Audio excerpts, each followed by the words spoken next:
Hello everyone.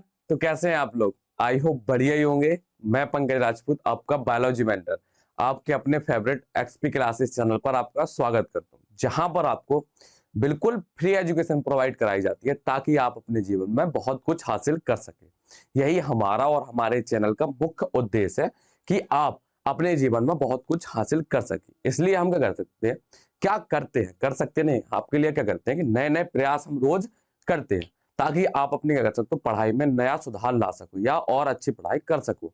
इसलिए आपको अच्छे से अच्छा कंटेंट प्रदान करने की कोशिश करते हैं और जितने भी प्रयास हो सकते हैं, चाहे वो आपको रिवीजन के लेकर के हो, चाहे आपको क्वेश्चन प्रैक्टिस से लेकर के हो, सब कुछ यहाँ पर कराने की कोशिश की जाती है। ऐसा नहीं कि किसी एक सब्जेक्ट पर, हर एक सब्जेक्ट पर आपके लिए क्या करती है, हर प्रकार के प्रयास किए जाते हैं। बस आपको करना थोड़ा सा एफर्ट लगाना कि आपको साथ के साथ क्या करते हैं, पढ़ते जाना और बढ़िया तरीके से नोट्स बनाते जाना। नोट्स नहीं भी बनाना फिर तो भी आपको क्या है, ये पीडीएफ के फॉर्म में प्रोवाइड कर दी जाती है, या आप सीधा स्क्रीनशॉट ले लीजिए। अगर से आपको नहीं मिल पा रही पीडीएफ तो उसमें कोई परेशान होने वाली बहुत बड़ी बात नहीं है। आपको क्या, बस अपनी पढ़ाई कंटिन्यू करनी है। तो अभी तक हम क्या कर रहे थे, मानव स्वास्थ्य एवं रोग, हम जो हमारा अध्याय था वो हम पढ़ रहे थे। क्या हम पढ़ रहे थे? मानव स्वास्थ्य एवं रोग हम क्या कर रहे थे, ये हमारा अध्याय का नाम था। मानव स्वास्थ्य एवं रोग क्या था, हमारा चैप्टर नंबर 7 था। इसके नाम से ही पता चल रहा था मानव का जो स्वास्थ्य है और उसमें होने वाले रोग, इन सब के बारे में बात करना। तो ये आज का जो हमारा क्या है, लेक्चर नंबर शायद 3rd है।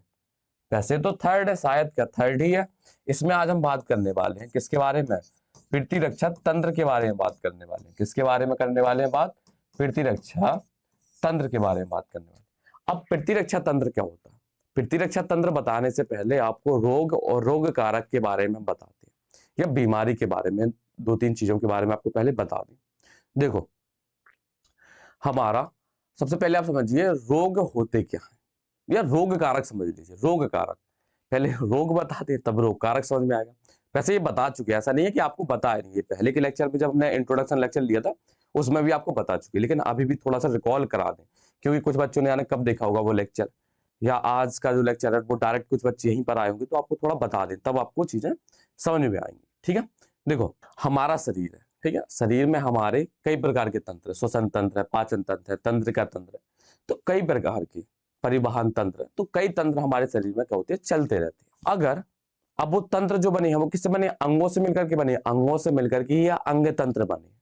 अब अंग क्या हो रहे हैं, एक सिस्टम में काम कर रहे होंगे, एक हिसाब से प्रॉपर एक काम कर रहे होंगे, लेकिन किसी कारणवश हमारे जो अंग हैं, जिसे क्षमता के साथ काम कर रहे थे, या जितनी शुद्धता के साथ या एक्यूरेसी के साथ कार्य कर रहे थे, वो नहीं कर पा रहे, उतना वो काम नहीं कर पा रहे, या जिस क्षमता के साथ वो काम कर रहे थे वो नहीं कर पा रहे। कहीं ना कहीं उनकी जो एफिशिएंसी है या कार्य करने की क्षमता, वो क्या हुई है, कम हुई है। अगर किसी अंग के काम करने की क्षमता या उसकी शुद्धता या एक्यूरेसी अगर कम हो रही है किसी कारणवश, तो वो कहीं ना कहीं उस रोग पर क्या है, वो उस अंग पर क्या है, रोग हो चुका, या वो अंग क्या है, रोग से ग्रसित हो चुका है। समझे आप? जैसे मान लीजिए आपके डाइजेस्टिव सिस्टम या पाचन तंत्र का काम है खाना पचाना, ठीक है, लेकिन जब आपको टाइफाइड हो जाता है या लूज मोशन होते हैं, तो कहीं ना कहीं जो आपका सिस्टम था वो गड़बड़ाया है ना।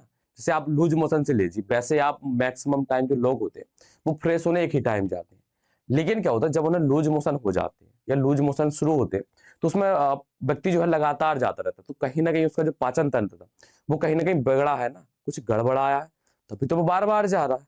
समझे? तो जो सिस्टम से काम हो रहा था और जिस तरीके से काम हो रहा था वो नहीं हो पा रहा, तो वो क्या, कहीं ना कहीं किसी रोग से ग्रसित है।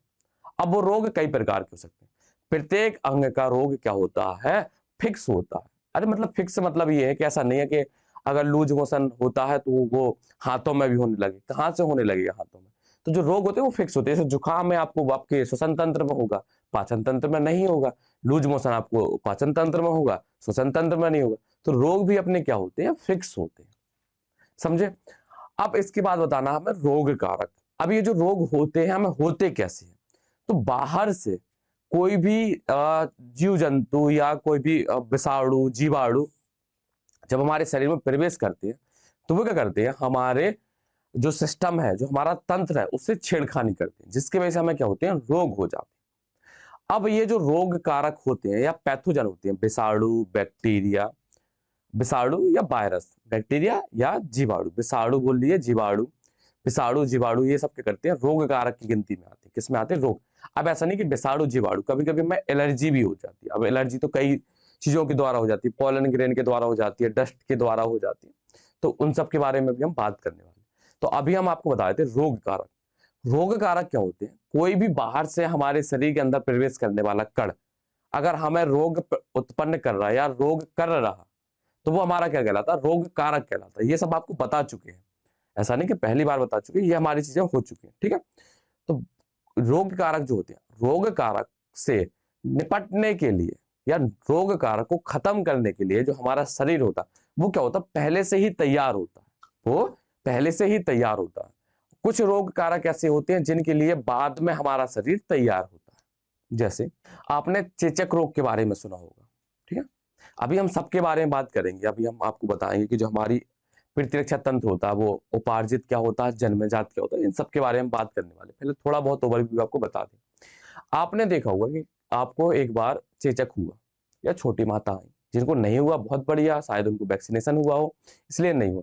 लेकिन आपने अगर देखा होगा किसी को एक बार चेचक हो जाता है तो उसको दोबारा चेचक नहीं होता। क्यों? क्योंकि जब वो पहली बार आया उसने हमारे शरीर पर आक्रमण किया, ठीक है भाई। तो पहली बार में हमारा शरीर उससे अनभिज्ञ था, उसको जानता नहीं था कि ये कितना बेकार व्यक्ति है, हमें ये रोग कर सकता है। तो उसने कहा ठीक है भाई, उसने अपना काम कर लिया और चला गया। अब भरोसे में थे हम, किसमें थे हम, भरोसे में थे। भरोसे में थे तभी तो हम धोखा खा गए। अब अगली बार क्या हुआ, हमें पता चलेगा कि भाई ये व्यक्ति ऐसा है, ठीक है। अब वो फिर से आएगा, अब वो फिर से आएगा तो अब हमारा शरीर उसे क्या करेगा, उठा के पटक देगा, मतलब उसे खत्म कर देगा। तो वो अब रोग नहीं कर पाएगा। तो अब दोबारा वो रोग नहीं कर पाया, ये किसकी वजह से, ये हमारे प्रतिरक्षा तंत्र की वजह से। अब ये जो पहचानने की क्षमता है और उसको खत्म करने की क्षमता है, ये कहां से आई, ये आती है हमारे प्रतिरक्षा तंत्र के बाद। कहां से आती है, प्रतिरक्षा तंत्र से आती है। अब हमें जो आज का जो लेक्चर है, इसमें हमें किसके बारे में बात करनी है, केवल प्रतिरक्षा तंत्र के बारे में ही बात करनी है। समझे आप? तो आपको समझ में आ गया। अब प्रतिरक्षा तंत्र जो होते हैं वो दो प्रकार में होते हैं, उपार्जित होते हैं और जन्मजात होते हैं। तो हम सबके बारे में बात करेंगे भाई। तो इसमें आगे बढ़ते हैं। सबसे पहले क्या आता है हमारा, मानव प्रतिरक्षा तंत्र। देखो मानव प्रतिरक्षा तंत्र होता क्या, मानव प्रतिरक्षा तंत्र एक ऐसा तंत्र या एक ऐसा सिस्टम होता जो क्या करता, बाहर से हमारे शरीर में प्रवेश करने वाले कणों को या हमारे पैथोजन को, हमारे क्या पैथोजन को, समझे आप, बाहर से हमारे शरीर में जो भी पैथोजन क्या कर रहे हैं, प्रवेश कर रहे हैं, उनको खत्म करने का काम होता है किसका, प्रतिरक्षा तंत्र का काम होता है। या एक बार ऐसे कर लिया, या उसके लिए याददाश्त बनाने का काम करता है कौन, प्रतिरक्षा तंत्र।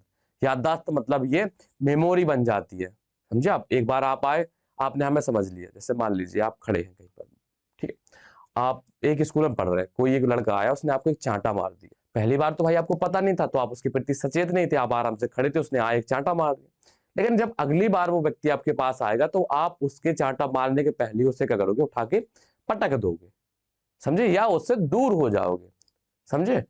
क्यों? क्योंकि आपको पता चल गया उसका स्वभाव कैसा है। इसी प्रकार से हमारा जो प्रतिरक्षा तंत्र है वो भी इसी प्रकार से कार्य करता है। जब पहली बार कोई रोगजनक या रोग कारक अंदर प्रवेश करता है तो उसे नहीं पहचान पाता, उसको जो करना वो कर लेने देता है। कर लो भाई, तुम अब आए हो तो अब हमने समझ नहीं पाया आपको। लेकिन ऐसा नहीं है कि वो अपनी मनमानी करता ही रहता है, कुछ समय बाद वो क्या होता है, रोग नष्ट भी हो जाता है। लेकिन जब अगली बार वो रोग कारक आता है तो उसको क्या करती है, हमारा शरीर जो है या प्रतिरक्षा तंत्र है वो उसके प्रभाव दिखाने के पहले ही उसको करता, खत्म कर देता है, समझा। तो ये होती है याददाश्त। याददाश्त मतलब मेमोरी तैयार होना। एक बार हमने समझ लिया, दूसरी बार में आया, हमने उसको पहचान लिया और उसको कर दिया, खत्म कर दिया। तो ये काम होता हमारा प्रतिरक्षा तंत्र का।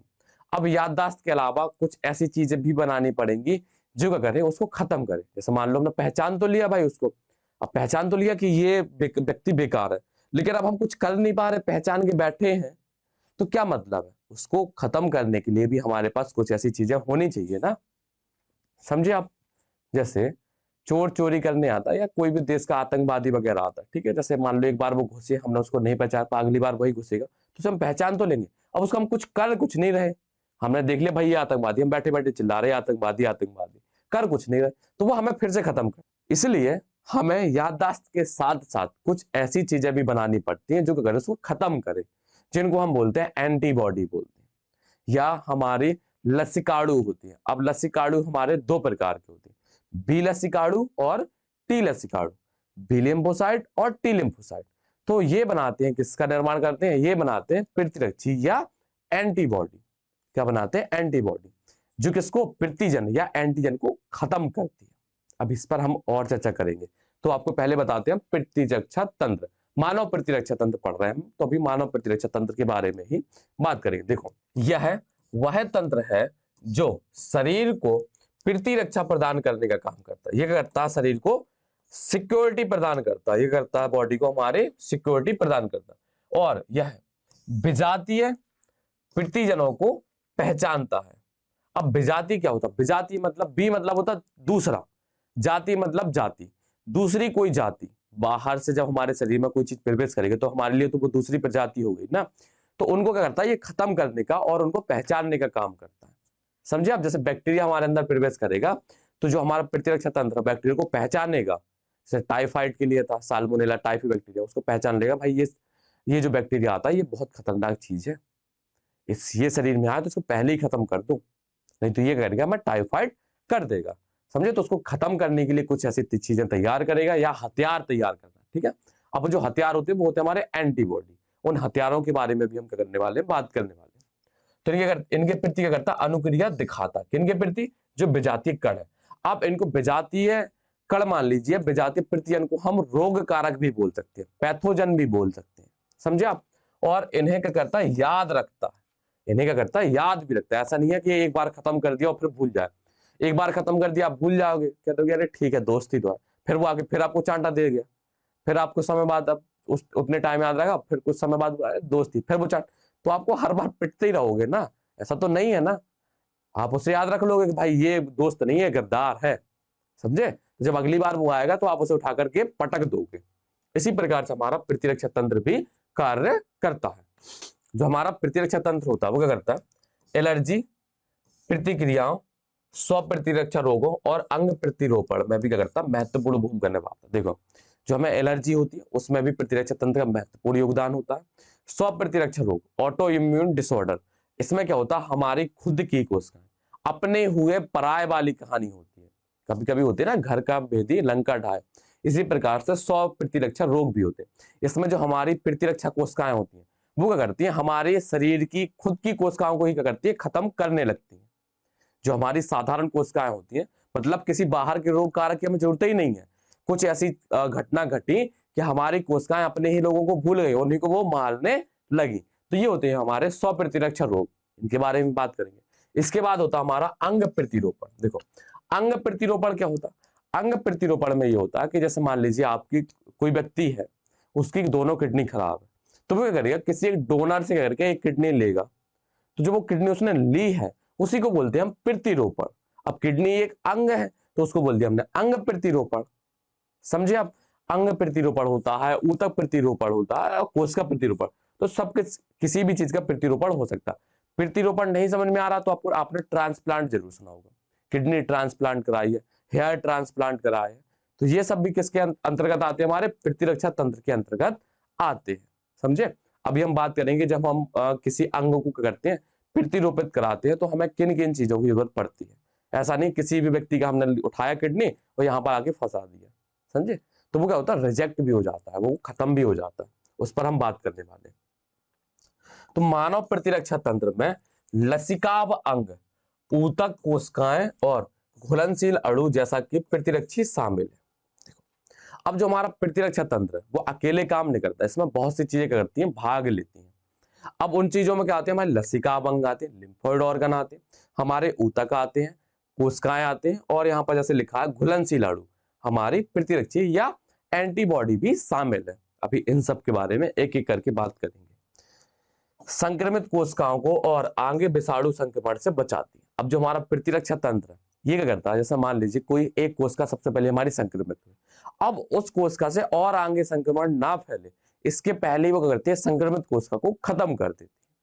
क्लास देखी आपने, वहां पर बहुत शरारती बच्चे होते हैं, बहुत कोई कोई क्या होता है, बहुत ज्यादा हो जाता है, वो बहुत ज्यादा जब बिगड़ जाता है तो क्या करते हैं कि और बच्चे ना बिगड़ पाए उसके पहले क्या करता है, टीचर उसको उठा करके अलग कर देता है ताकि और बच्चे ना बिगड़ पाए। इसी प्रकार से हमारी क्या होती है, प्रतिरक्षा तंत्र होता है। समझे आप, कि अगर कोई एक कोशिका क्या हो रही है, विषाणु से संक्रमित हो जाए या जीवाणु से संक्रमित हो जाए और वो रोग कर रही है तो उस कोशिका को करती है, खत्म कर देती है। फिर वो भूल जाती है कि आप ये हमारी कोशिका थी, हमें दुख होगा नहीं।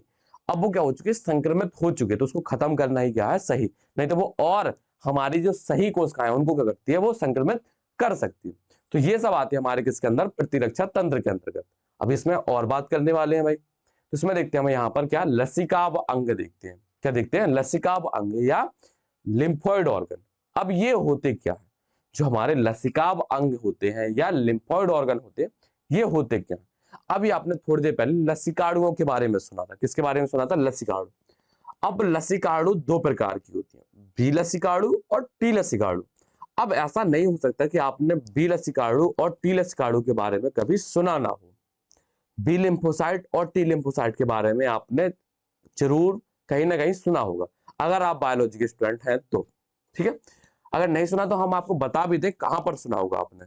जो हमारा 11th का चैप्टर है ब्लड वाला, उसमें आपने श्वेत रुधिर कणिकाएं पढ़ी, श्वेत रुधिर कणिकाएं जब पढ़ी थी तो वहां पर आपको लसिकाणु या लिम्फोसाइट के बारे में बताया गया होगा, और बी लिम्फोसाइट और टी लिम्फोसाइट का जिक्र भी हुआ होगा। ठीक है, तो जब अब हमारे लसिकाणु होते हैं, बी लसिकाणु और टी लसिकाणु, तो इसमें जो बी लसिकाणु या बी लिम्फोसाइट होता है, ये क्या करता है, प्रतिरक्षी बनाने का काम करता है। प्रतिरक्षी क्या करता है, प्रतिरक्षी जो भी हमारे क्या होते हैं, बाहर से एंटीजन या प्रतिजन प्रवेश करते हैं उनको खत्म करने का काम करता है। ठीक है, इसके अलावा जो हमारा टी लसिकाणु है या टी लिम्फोसाइट, ये सहायता करता है किसको बनवाने में, प्रतिरक्षी को बनवाने में। अभी इसके बारे में विस्तार से बात करने वाले हैं। ठीक है, तो यहां पर देखते हैं लसिकाभ अंग। तो लसिकाभ अंग ये वे अंग होते हैं जिनमें लसिकाणुओं या लिम्फोसाइट की क्या होती है, उत्पत्ति होती है, परिपक्वन होता है और प्रतिरोध भवन होता है। और ये क्या होते हैं, दो प्रकार के होते हैं, प्राथमिक और द्वितीयक अंग। देखो लसिकाणु तो आपको समझ में आ गया, लसिकाणु से ही क्या बनते हैं, हमारे प्रतिरक्षी या एंटीबॉडी बनते हैं। लेकिन अब ये जो हमारे लसिकाणु होते हैं, इनकी उत्पत्ति, परिपक्वन और प्रतिरोध भवन के आधार पर हमें कितने भागों में बांटा, दो भागों में बांटा। ठीक है, तो देखो पहले होते हैं हमारे प्राथमिक अंग और होते हैं हमारे द्वितीयक प्राथमिक लसिकाभ अंग, और एक होते हैं हमारे द्वितीयक लसिकाभ अंग। ठीक है, अब जो हमारे प्राथमिक लसिकाभ अंग होते हैं इनमें और द्वितीयक लसिकाभ अंग इनमें क्या फर्क होता है, ये आपको बताना है। ठीक है भाई, तो देखो जो हमारे प्राथमिक लसिकाभ अंग होते हैं इनमें क्या होता है, हमारे लसिकाणुओं की क्या होती है, उत्पत्ति होती है, परिपक्वन होता है। ठीक है, और प्रतिरोध भवन भी होता है।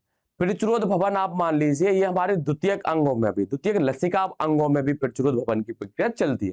पहले आपको इनके मतलब पता होने चाहिए, उत्पत्ति, परिपक्वन और प्रतिरोध भवन। ठीक है भाई, देखो उत्पत्ति आप समझते हो, जैसे आपका जन्म हुआ, आपका क्या हुआ, जन्म हुआ, तो आपकी क्या हुई है, उत्पत्ति हुई है, आपकी क्या हुई है, उत्पत्ति हुई है। और परिपक्वन, अब आपकी उत्पत्ति तो हो चुकी, आपका जन्म हो चुका, उसके बाद आपको भेजा जाता स्कूल ताकि आप सही गलत में फर्क समझ सके, आपको सही गलत अपना पराया ये हर चीज क्या होती है, सिखाई जाती है। तो वहां पर आपको क्या किया जाता है, परिपक्व किया जाता है।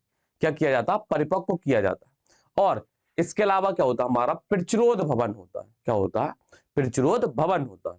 तो प्रतिरोध भवन का मतलब होता है और अपने ही जैसी संख्या क्या करना, तैयार करना। अब मान लीजिए आपकी उत्पत्ति हुई, स्कूल गए, आपका परिपक्व हुआ, आपकी एक उम्र हो गई, उम्र के बाद आपकी शादी हुई, शादी होने के बाद क्या किया आपने, संतानों की उत्पत्ति की या अपने ही जैसी चीजें क्या की, तैयार की। तो वो क्या कहलाता, प्रतिरोध भवन या प्रोलिफरेशन। मतलब प्रतिरोध भवन या प्रोलिफरेशन, इसका मतलब होता है संख्या बढ़ाना। तो जो आप संतान की उत्पत्ति करते हो तो वो एक हिसाब से संख्या बढ़ती ही तो है, समझे। आप यहाँ पर एक दो बढ़ाते हो, वहां पर लाखों के हिसाब से बात होती है। मतलब तो वही चीज है कि अपने संख्या को बढ़ाना, समझे आप। तो इन तीनों चीजों का मतलब समझ में आ गया। तो जो हमारे प्राथमिक लसिकाभ अंग होते हैं ये वे अंग होती हैं जहां पर क्या होते हैं हमारे लसिकाओं की उत्पत्ति, परिपक्वन और प्रचुरत भवन होता है। अब इनका सब उत्पत्ति हो चुकी, परिपक्व हो चुके। अब इनका काम क्या है, मतलब लड़की को जैसे मान लीजिए, देखो ये जो चीजें हैं हमारे लसिकाड़ू, इनको आप मान लीजिए अपना देश का सैनिक या फौजी मान लीजिए, ठीक है। इनकी पहले क्या हुई, एकेडमी में ट्रेनिंग वगैरह होती है, सब कुछ होती है, ठीक है। इसके बाद फिर इन्हें भेज दिया जाता है कहां पर, बॉर्डर पर। बॉर्डर पर ही क्या होता है, इनका एक्चुअल काम होता है। इनका जो वास्तविक काम है वो कहां पर होता है, बॉर्डर पर होता है। इसके पहले इन्हें क्या किया जाता है, इनकी उत्पत्ति होती है, उत्पत्ति इनका जन्म होता है, फिर इन्हें मैच्योर परिपक्व किया जाता है, और फिर इनकी संख्या भी क्या की जाती है, बढ़ाई जाती है। और संख्या कई, अब ऐसा तो है नहीं है केवल एक सैनिक को हमने तैयार किया तो एक ही को भेज दें, कई सारे हम सैनिक क्या करते हैं, तैयार करते हैं, फिर उन्हें क्या भेजते हैं, कहाँ भेजते हैं, बॉर्डर पर। जहां अब पहला समझ में आ गया, जो प्राथमिक अंग है, प्राथमिक अंग कहाँ, प्राथमिक लसिका अंग में क्या क्या होता है, उत्पत्ति होती है, परिपक्व होता है और प्रचुरित भवन होता है। अब द्वितीयक लसिकाभ अंग में होता क्या, द्वितीयक लसिकाभ अंग वे अंग होती है जहां पर एक्चुअल में उनका क्या होता है, काम होता है। अब जो लसिकाड़ू थे इनका काम क्या था, इनका काम था एंटीबॉडी बनाना या प्रतिरक्षी बनाना, और इन प्रतिरक्षी या एंटीबॉडी का काम क्या था, बाहर से जो भी चीजें आई हैं उनको खत्म करना। अब बॉर्डर पर इन्हें क्यों भेजा जाता, क्यों, क्योंकि बाहर से, बॉर्डर से, दूसरे देश से कोई व्यक्ति अंदर ना प्रवेश कर सके, या कोई भी आतंकवादी ना प्रवेश कर सके। जैसे वो घुसे उसको तुरंत क्या करते, वो खत्म कर दे, समझे। तो जहां पर इनकी उत्पत्ति हो, परिपक्वन हो और इनका प्रचुरित भवन हो, तो वो क्या कहलाती है हमारे, वो हमारे कहलाते हैं प्राथमिक लसिकाभ अंग। और जहां पर इनका एक्चुअल में काम हो, वास्तविकता में इनका काम हो, वो हमारे क्या कहलाते हैं, वो हमारे कहलाते हैं क्या, द्वितीयक लसिकाभ अंग कहलाते हैं। अब प्राथमिक लसिकाभ अंग दो प्रकार के होते हैं, एक बोन मैरो अस्थि मज्जा और दूसरी क्या होती है हमारे थाइमस। अब आपने ऐसा तो है नहीं बोन मैरो ना सुना, बोन मैरो भी सुना होगा आपने। तो बोन मैरो हमारी क्या होती है, बोन मैरो में ही क्या होती है, हमारी जितनी भी प्रकार की रुधिर में कोशिकाएं होती है उन सभी का निर्माण कहां पर होता है, बोन मैरो में होता है। कहां पर होता है, बोन मैरो में होता है। तो बोन मैरो में ही हमारे किसका, आरबीसी, वो सॉरी बी लिम्फोसाइट और टी लिम्फोसाइट का हुआ, क्यों, क्योंकि ये क्या है, श्वेत रुधिर कणिकाओं की ही क्या है, एक पार्ट है, समझा। तो अपने हमारी बी लसिकाड़ू और टी लसिकाड़ू का जो निर्माण होता है वो कहां पर हुआ, बोन मैरो के अंतर्गत। कहां हुआ, बोन मैरो के अंतर्गत। तो इनकी उत्पत्ति कहां पर हो गई, बोन मैरो के अंतर्गत, ठीक है।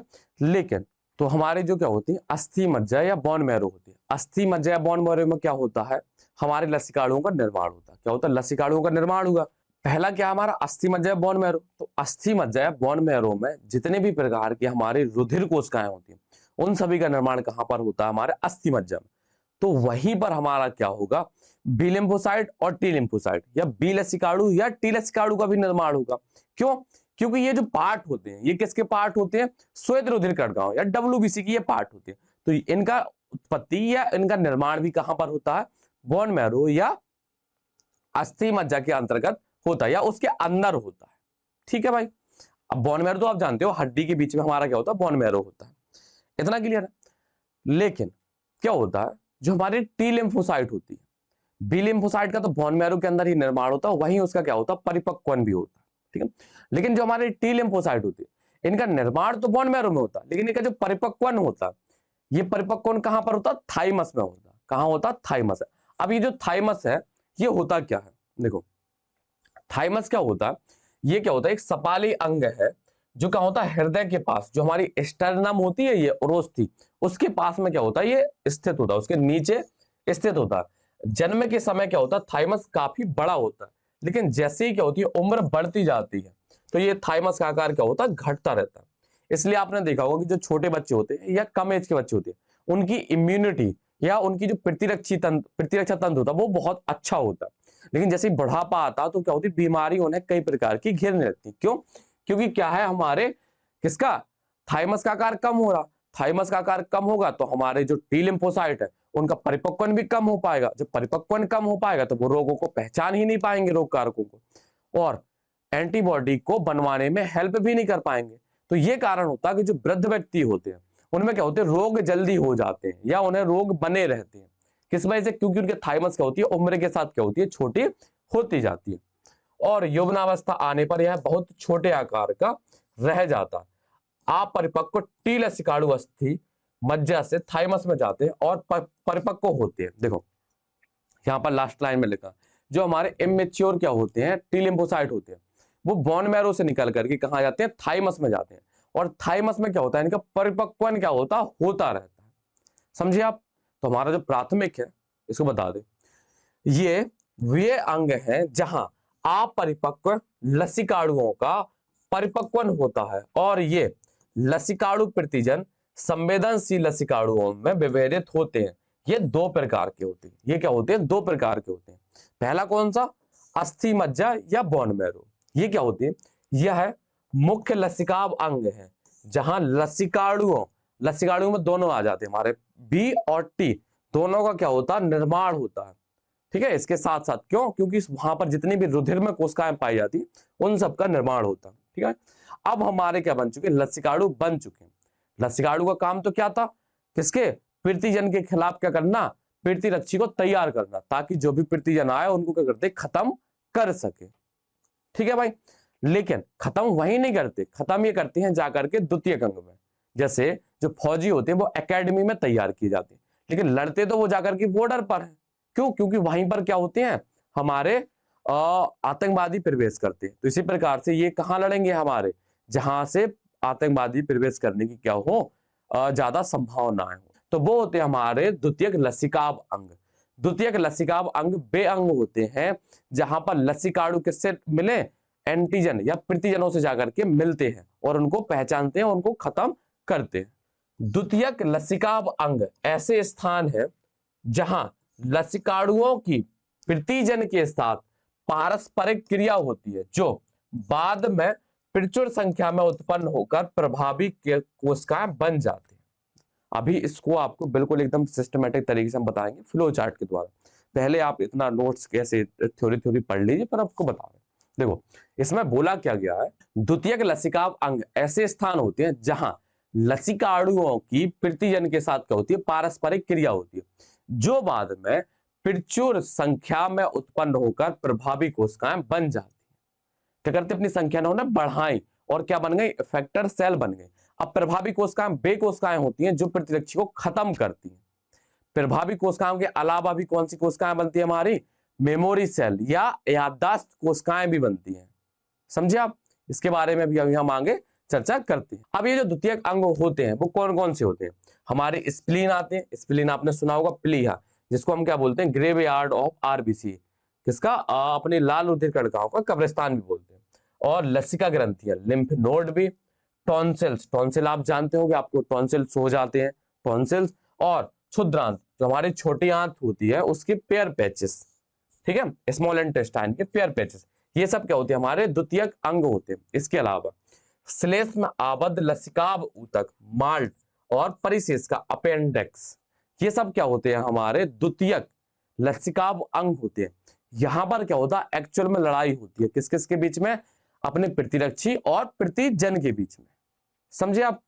अब सबसे पहले क्या बताया गया, प्लीहा बताया गया या स्प्लीन के बारे में बताया गया। ये क्या होता है, ये सेम के बीच के आकार का होता है, जो कहां होता है, हमारे स्टमक के ऊपर चिपका रहता है। ठीक है, यह सेम के आकार का बड़ा अंग है। इसमें मुख्य रूप से लसिकाणु और भक्षकाणु। अब ये जो भक्षकाणु लिखा है इसका मतलब क्या, इसका मतलब होता है फैगोसाइट, जो बाहर से जो भी एंटीजन आया उसको निगल करके खत्म कर दे, उसको खा जाए, एकदम निगल जाए, तो वो होते हैं हमारे भक्षकाणु। ठीक है, यह रुधिर में पैदा होने वाले सूक्ष्म जीवों को फांस कर या उसको फंसा कर क्या करते हैं, फिल्टर कर देते हैं। किसको, ब्लड को करते हैं फिल्टर करते हैं। मान लीजिए हमारे ब्लड में कोई भी क्या बैक्टीरिया घूम रहा, तो उसको खत्म करके ब्लड को फिल्टर करने का काम किसका होता है, हमारे लसिकाणुओं का काम होता है और भक्षकाणु कोशिकाओं का काम होता है। ठीक है, प्लीहा में लाल रक्त कणिकाओं का बड़ा भंडार होता है। जो हमारा स्प्लीन होता है इसमें क्या होती है, बहुत मात्रा में क्या होती है, हमारी आरबीसी होती है। ठीक है, इसलिए इसको कब्रिस्तान भी बोलते हैं, वहीं पर क्या होती है, खत्म भी होती है। इसके बाद होता है हमारा लसिका ग्रंथियां, क्या होती है, लसिका ग्रंथियां या लिम्फ नोड। ये क्या होती है, छोटी छोटी ठोस संरचनाएं होती हैं, जिनको आप लिम्फेटिक सिस्टम तो आपने पढ़ा होगा जब आपने 11th में रुधिर वाला चैप्टर पढ़ा होगा, या परिसंचरण तंत्र के बारे में पढ़ा होगा, परिवहन तंत्र जो अपना चैप्टर है उसको पढ़ा होगा, तो वहां पर आपको लिम्फेटिक सिस्टम भी आपको पढ़ाया गया होगा। लिम्फ पढ़ा होगा, लसिका या लसिका तंत्र के बारे में पढ़ा होगा। तो जो हमारे लसिका तंत्र होता है उसमें क्या होती है, छोटी छोटी गांठ नुमा संरचना बन जाती है, जिनको हम क्या बोलते हैं, लिम्फ नोड बोलते हैं। क्या बोलते हैं, लिम्फ नोड, जो लसिका तंत्र पर भिन्न भिन्न स्थानों पर क्या होती है, स्थित होती है, जो क्या करती है, सूक्ष्म जीव या दूसरे प्रतिजन लसिका और ऊतक तरल में आ जाते हैं और ये लसिका ग्रंथियां उन्हें फांस लेती हैं। लसिका ग्रंथियों में फंसे प्रतिजन वहां मौजूद लसिकाणुओं के सक्रियण और प्रतिरक्षा अनुक्रिया के लिए क्या होते हैं, उत्तरदायी होते हैं। अभी इन सब चीजों के बारे में हम बात करने वाले हैं, ठीक है। अभी इनको बताएंगे, आप इनको नोट मतलब सुन लीजिए, कहानी से सुन लीजिए, अभी आपको समझ में थोड़ा ना आए लेकिन फिर भी आपको बताएंगे, ठीक है। इसके बाद होते हैं हमारे श्लेष्म संबद्ध लसिका ऊतक। अब आपने देखा होगा कि म्यूकस की जो लेयरिंग होती है, कोटिंग होती है, वो हमारी कहां पर होती है, पाचन तंत्र में भी होती है, श्वसन तंत्र में होती है। आपने देखोगे म्यूकस की लेयर या म्यूकस की परत होती है, उसी की बात की गई है। तो जितने भी हमारे लसिकाभ ऊतक होते हैं और जिन जिन में क्या होता है, म्यूकोसा की लेयरिंग होती है, उनको हम क्या बोलते हैं, श्लेष्म संबद्ध लसिकाभ ऊतक या म्यूकोसा एसोसिएटेड लिम्फोइड ऑर्गन, ठीक है भाई। और ये क्या करते हैं, पूरा हमारी बॉडी में जितना भी लसिकाभ ऊतक हो उनका 50% बनाता है कौन, माल्ट। इसको शॉर्टकट में माल्ट भी बोलते हैं, ये इनको क्या बोलते हैं, malt. Mucosa associated lymphoid tissue बोलते हैं, ठीक है। क्या बोलते हैं, म्यूकोसा एसोसिएटेड लिम्फोइड टिश्यू भी बोलते हैं, या श्लेष्म संबद्ध लसिकाभ ऊतक। यहां पर लिम्फोइड ऑर्गन लिख गया, कोई बात नहीं, इसको हम कट करके टिश्यू कर देते हैं। लो भाई, क्या हो गया, टिश्यू हो गया। इसका वो लिखा वहां पर माल्ट। ये कहां कहां पर पाया जाता है, श्वसन तंत्र में पाया जाता है, पाचन तंत्र में और हमारे जनन मूत्र तंत्र में, यूरोजेनाइटल पार्ट में भी ये पाया जाता है। कि आस्त्रों के भीतर स्थित लसिकाभ ऊतक है, ये क्या करते हैं, मानव शरीर के लसिकाभ ऊतक का लगभग 50% बनाता है। हमारे शरीर में जो लसिकाभ ऊतक प्रेजेंट है उनका 50%, ऐसा नहीं पूरी बॉडी का 50%, बॉडी की जो ऊतक है उनका 50% नहीं, केवल लसिकाभ ऊतक का 50% ये बनाता है। कौन, श्लेष्म आबद्ध श्लेष्म संबद्ध लसिकाभ ऊतक। आपने देखा होगा कि हमारी जो पाचन तंत्र होता है पूरा, इसमें सब में क्या होती है, म्यूकोसा की लेयर होती है। श्वसन तंत्र होता है, उसमें भी म्यूकोसा की लेयर होती है। इसके अलावा हमारा जो जनन मूत्र तंत्र होता है या यूरोजेनाइटल पार्ट होता है या पाथवे होता है, उसमें भी क्या होता है, म्यूकोसा की लेयरिंग पाई जाती है, ठीक है भाई। तो ये हमारा क्या होता है, एक हिसाब से लसिकाभ जो अंग है या लिम्फोइड ऑर्गन होते हैं वो खत्म होते हैं। अब देखो इनके बारे में जो बीच बीच में बातें बोली गई हैं उनके बारे में हम आपको बताते हैं। देखो क्या होता है, लसिकाणु तो आपने पढ़ लिए, लसिकाणु या लिम्फोसाइट आपने पढ़ लिए, ठीक है। तो इनके बारे में आपको बता दें। देखो सबसे पहले हमारा क्या देखते हैं, हम टी लिम्फोसाइट देखते हैं। क्या देखते हैं, टी लिम्फोसाइट, ठीक है। और क्या होते हैं हमारी, बी लिम्फोसाइट होते हैं, ठीक है। एक होता है हमारा टी लिम्फोसाइट, एक होता है हमारा बी लिम्फोसाइट, ठीक है। अब क्या होता है, बाहर से जब कोई प्रतिजन हमारे बॉडी में प्रवेश करता है, ठीक है, तो उनको डिटेक्ट करने के लिए, उनको पहचानने के लिए हमारे शरीर में होती है एंटीजन प्रेजेंटिंग सेल होती है, जिनको हम डेंड्राइट बोलते हैं। क्या बोलते हैं, डेंड्राइट बोलते हैं, या और भी चीजें हो सकती हैं। अब ये थोड़ा सा आपका एनसीईआरटी से बाहर जाएगा हल्का, आपकी समझाने के लिए, ठीक है। अब मान लीजिए बाहर से कोई क्या आया, किसी कोई भी चीज प्रवेश की हमारे शरीर में, ठीक है, तो उसको पहचानने के, उसको डिटेक्ट करने के लिए एक होता है ना, खबरी बोलते हैं जिसको, खबरी होता कि बता देता कि देखो भाई वो कोई वो वहां चोर है और आप अपनी सेना तैयार कर लीजिए, ऐसा होता। तो इसी प्रकार से हमारी बॉडी में भी क्या होती है, एंटीजन प्रेजेंटिंग सेल होती है। एंटीजन प्रेजेंटिंग का आप हिंदी मतलब समझ लिए, एंटीजन का होता है प्रतिजन, प्रेजेंटिंग मतलब प्रस्तुत करने वाली, और सेल मतलब कोशिका, जो किसको बताएं, एंटीजन के बारे में सूचनाएं देती हूँ कि देखो भाई एंटीजन अब प्रवेश किया है, अब आप सतर्क हो जाइए। उन्हें बोलते हैं हम एंटीजन प्रेजेंटिंग सेल। वो जाती है कहां पर, हमारे टी लिम्फोसाइट के पास। कहां जाते हैं, टी लिम्फोसाइट। अब जो हमारे टी लिम्फोसाइट होते हैं ये भी 2-3 प्रकार के होते हैं, लेकिन बहुत ज्यादा हम बात नहीं करने वाले, हम 2 के बारे में ही बताएंगे। वैसे तो ये 4 प्रकार के होते हैं, लेकिन हम 2 या 3 के बारे में ही बात करेंगे। एनसीईआरटी में इनके बारे में नहीं दिया गया, लेकिन आपको समझाने के लिए हमें ये हर हालत में बताना पड़ेगा, ठीक है। तो हमारी जो टी लिम्फोसाइट होती है, हम यहाँ पर 2 टी लिम्फोसाइट का जिक्र करेंगे। एक हेल्पर सेल होती है हमारी, जिसको हम टीएच बोलते हैं, और एक होती है हमारी सेलुलर या साइटोकाइन। टी लिम्फोसाइट साइटोकाइन होती है, जो क्या करती हैं, संक्रमित कोशिकाओं को खत्म करने का काम करती है। समझो, मान लीजिए बाहर से क्या हुआ, थोड़ा सा इसको नीचे शिफ्ट कर ले, क्या कर ले इसको, सो थोड़ा सा यहां पर शिफ्ट कर ले। देखो अब ये जो टी लिम्फोसाइट है, इसको हम सीधा टी से लिख दें भाई, इसको किससे दिखा दें, इसको टी से दिखा दें, और इसको हम किससे दिखा दें, बी से दिखा दें। ठीक है, अब बाहर से क्या होगा, बाहर से कोई क्या होगा, एक वायरस या बैक्टीरिया क्या होगा, प्रवेश किया। ठीक है, वायरस या बैक्टीरिया क्या होगा, हमारी बॉडी में प्रवेश किया। इसको समझ लिया किसने, एंटीजन, एंटीजन प्रेजेंटिंग सेल ने, एपीसी। इसने समझा कि बाहर से कोई चीज आई है, तो वो तुरंत दौड़ती दौड़ती जाएगी अपनी, कहां पर, वो दौड़ती हुई जाएगी हमारी टी लिम्फोसाइट के पास।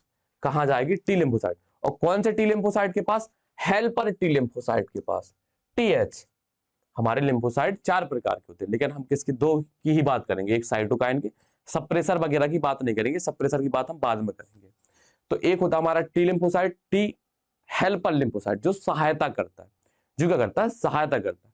तो हमारा जो एंटीजन प्रेजेंटिंग सेल है वो कहां गया, हमारे टी हेल्पर सेल के पास गया। तो इसने बताया कि देखो भाई बाहर से कोई चीज आई है, वो आप समझ लीजिए, हमने आपको बता दिया कि कोई ना आतंकवादी घुसा है। अब वो आतंकवादी कहाँ का है, कैसा है, कितना खतरनाक है, वो आप समझिए।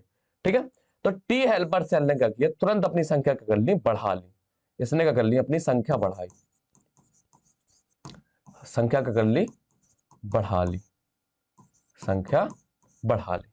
ठीक है, और संख्या बढ़ाने के बाद इसने 2 प्रकार की कोशिकाएं बनाई। संख्या बढ़ाने के बाद हमारी कई सारी टी हेल्पर सेल बनी, लेकिन उन्हीं टी हेल्पर सेल में क्या होती है, 2 प्रकार की बनती है। ठीक है, एक होती है इफेक्टर और एक होती है मेमोरी। ठीक है, इफेक्टर मतलब जो इफेक्ट दिखाए। चलो इन कोशिकाओं को बना लेते हैं। कई सारी उसने क्या करी, टी एच सेल का कर ली, बना ली, ये टी एच सेल बन गई। अब इसी में जो टी एच सेल बनी है, 2 प्रकार की बनी है। ठीक है, एक होती है हमारी मेमोरी और एक होती है इफेक्टर। ठीक है भाई, मान लीजिए ये होगी हमारी इफेक्टर और ये होगी हमारी मेमोरी। ये कौन सी है, मेमोरी,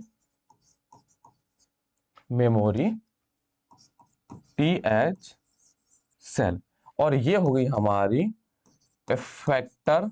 इफेक्टर मतलब जो प्रभाव दिखाए, इफेक्टर टी एच सेल।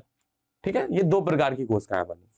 अब ये जो टी एच सेल है, ये भागती हुई जाएगी कहां पर, टीसी सेल के पास और हमारे बी लिम्फोसाइट के पास। ये जो हमारी टी इफेक्टर सेल है, ये भागती, अब ये जो मेमोरी सेल है, ये बन के तैयार हो गई, अब ये रखी रहेंगी, ये रखी रहेंगी। ये कब तक रखी रहेंगी, अब ये हमेशा रखी रहेंगी। ठीक है, क्यों, क्योंकि बार बार हम एंटीजन प्रेजेंटिंग सेल की तो सहायता नहीं लेंगे। अब हम खुद से समझ लेंगे कोई चीज बाहर से आई है तो वो क्या है, अब वो खतरनाक है या नहीं है, वो हम समझ लेंगे। तो वो मेमोरी टीएस सेल बन गई, ये याददाश्त कोशिकाएं बन गई। अब ये जो इफेक्टर टीएस सेल थी, ये जाती है टीसी सेल के पास, टीसी लिम्फोसाइट सेल के पास। तो ये भी क्या करती है, 2 प्रकार की कोशिकाएं बनाती है। ये भी क्या करती है, 2 प्रकार की कोशिकाएं बनाती है। एक बनाती है इफेक्टर सेल और एक बनाती है हमारी कौन सी बनाती है, मेमोरी सेल।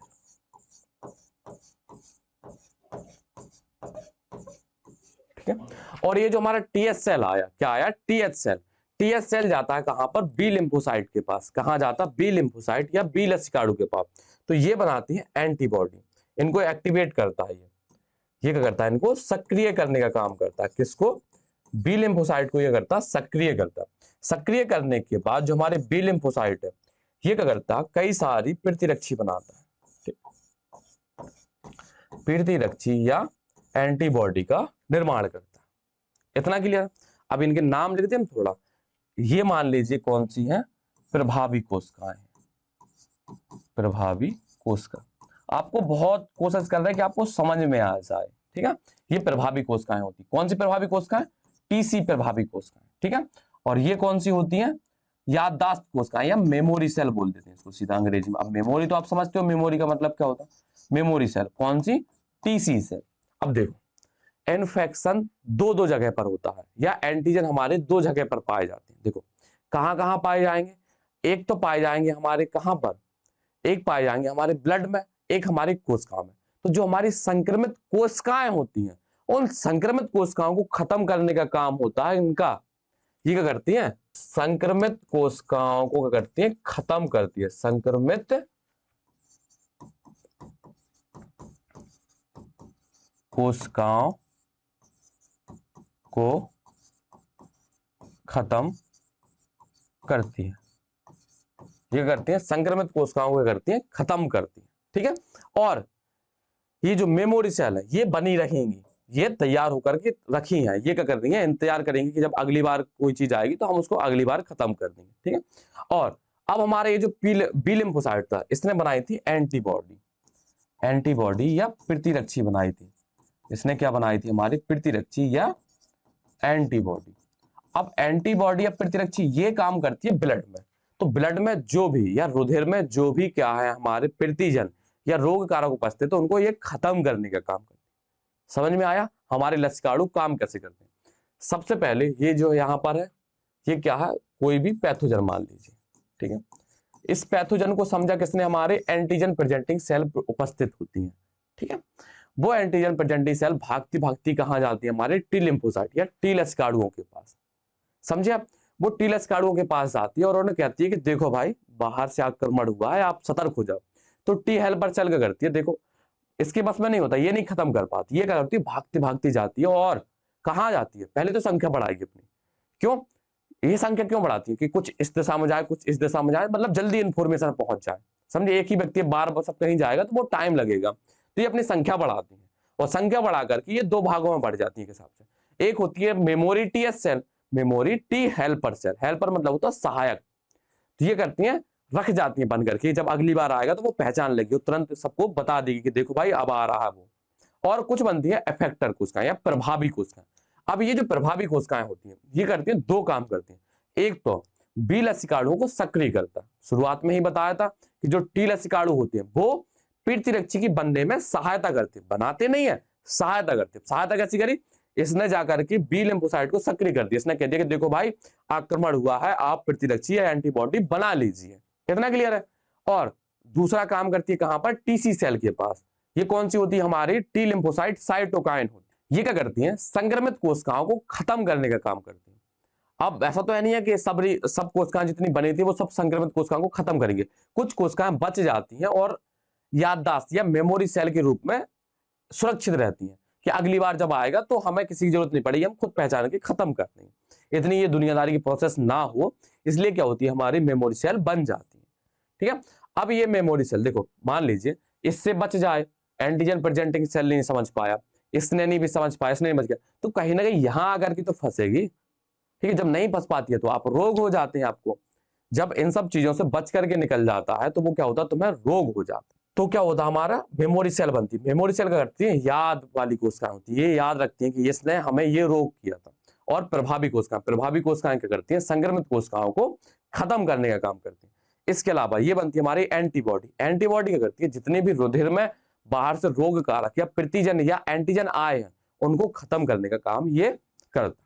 तो भाई इतना ये समझ में आ गया, बहुत ईजी था, बस ये कोशिकाओं के थोड़ा नाम आपको अटपटे लग रहे होंगे लेकिन फिर भी आपको पता होना चाहिए। ठीक है, अब जो हमारा टी लिम्फोसाइट होता है ये और भी प्रकार की होती है। एक होता है टी सप्रेसर सेल, जब हम अंग प्रत्यारोपण करते हैं तो उसकी हम सहायता लेते हैं, टी सप्रेसर सेल। वो टी सप्रेसर सेल क्या करता है, टी हेल्पर सेल की संख्या को रोक देता है, वो इसको बनने नहीं देता। जब वो इनको बनने नहीं देगा तो ये सब चीजें नहीं बनेंगी, तो हम आराम से आप किसी भी दूसरे अंग को क्या करते हैं, प्रत्यारोपित कर सकते हैं। उस पर अभी हम बात करेंगे लेकिन आपको ये याद होना चाहिए वो समझने के लिए। ठीक है भाई, देखो यहाँ पर कुछ चीजें बताई हुई, लसिका तंत्र के बारे में बताया गया। ये हमारा थाइमस होता है और ये हमारी क्या होती है, लसिका ग्रंथियां होती हैं। इस तरीके से हमारा ये लसिका तंत्र फैला रहता है, तो इसी पर क्या होती है, नोड बन जाती है, गांठ बन जाती है। इन्हीं को क्या बोलते हैं हम, लसिका ग्रंथियां बोलते हैं। क्या बोलते हैं इनको, लसिका ग्रंथियां बोलते हैं। अब ये लिम्फेटिक वेसल्स होती हैं। लिम्फेटिक वेसल्स आपने देखे थे, लिम्फेटिक वेसल्स में ही की वजह से ही क्या हो रहा था, हमें हाथी पाँव या फाइलेरिया हो रहा था। ठीक है, अब आते हैं हम कहां पर, प्रतिरक्षा या इम्यूनिटी पर। कहां आते हैं, प्रतिरक्षा या इम्यूनिटी। अभी आपको हमने क्या केवल लसिकाभ अंगों के बारे में बताया था, किसके बारे में बताया था, केवल लसिकाभ अंगों के बारे में बताया था। अब आपको क्या बताना है, हमें प्रतिरक्षा या इम्यूनिटी के बारे में। किसके बारे में बताना, प्रतिरक्षा या इम्यूनिटी। देखो इम्यूनिटी दो प्रकार की होती है, एक जन्मजात होती है, एक हम क्या करते हैं उपार्जित करते हैं। अब जन्मजात और उपार्जित में फर्क क्या है देखो जन्मजात में आती है हमारी कौन कौन सी आती है, शारीरिक आती है। कौन सी आती है, पहले आपको बता दें जन्मजात क्या होती है, जो हमें जन्म के साथ ही मिले, हम पैदा हुए और हमारे पास वो प्रतिरक्षा तंत्र या प्रतिरक्षी क्या है उपस्थित है, वो इम्यूनिटी पावर हमारे पास पहले से ही उपस्थित हमारे जन्म के साथ, तो उसे हम बोलते हैं क्या, इन्नेट। इन्नेट मतलब होता है बाय बर्थ, जन्म के साथ ही। और एक होती है एक्वायर्ड, हमारे जन्म के बाद हमें जो चीजें मिले वो होती है हमारी एक्वायर्ड, हमने एक्वायर की है। समझे आप। तो देखो प्रतिरक्षी यह परपोषी की रोग कारक जीवों से लड़ने की क्षमता होती है। परपोषी मतलब हम, होस्ट, और गेस्ट कौन से होंगे, रोग कारक होंगे। तो जो ये प्रतिरक्षा तंत्र होता है या प्रतिरक्षी होती है, ये क्या करती है, होस्ट को गेस्ट से बचाती है। जो मेहमान आते हैं ना घर पे, वो सब खा के चले जाते हैं, तो उनको बचाती है। ये कहती है देखो भाई रिश्तेदार है तो थोड़ा थोड़ा खिलाओ, ऐसा नहीं सब कुछ दे दो उनको। ये गलत होती है, ठीक है। कहते हैं ना आप अतिथि देवो भव, ठीक है, वो तो मजाक में कह रहे हैं। जो हमारा प्रतिरक्षा होता है या इम्यूनिटी होती है, ये करती है जो भी बाहर से रोग कारक हमारे अंदर घुसते हैं उनको पहचानने में और उनको खत्म करने में करती है, सहायता करती है, ठीक है। जो उसे प्रतिरक्षा तंत्र के कारण क्या होती है, मिलती है। ये जो प्रतिरक्षा या इम्यूनिटी है, ये किसके कारण मिलती है हमें, प्रतिरक्षा तंत्र के कारण मिलती है। और ये दो प्रकार की होती है, सहज प्रतिरक्षा और उपार्जित।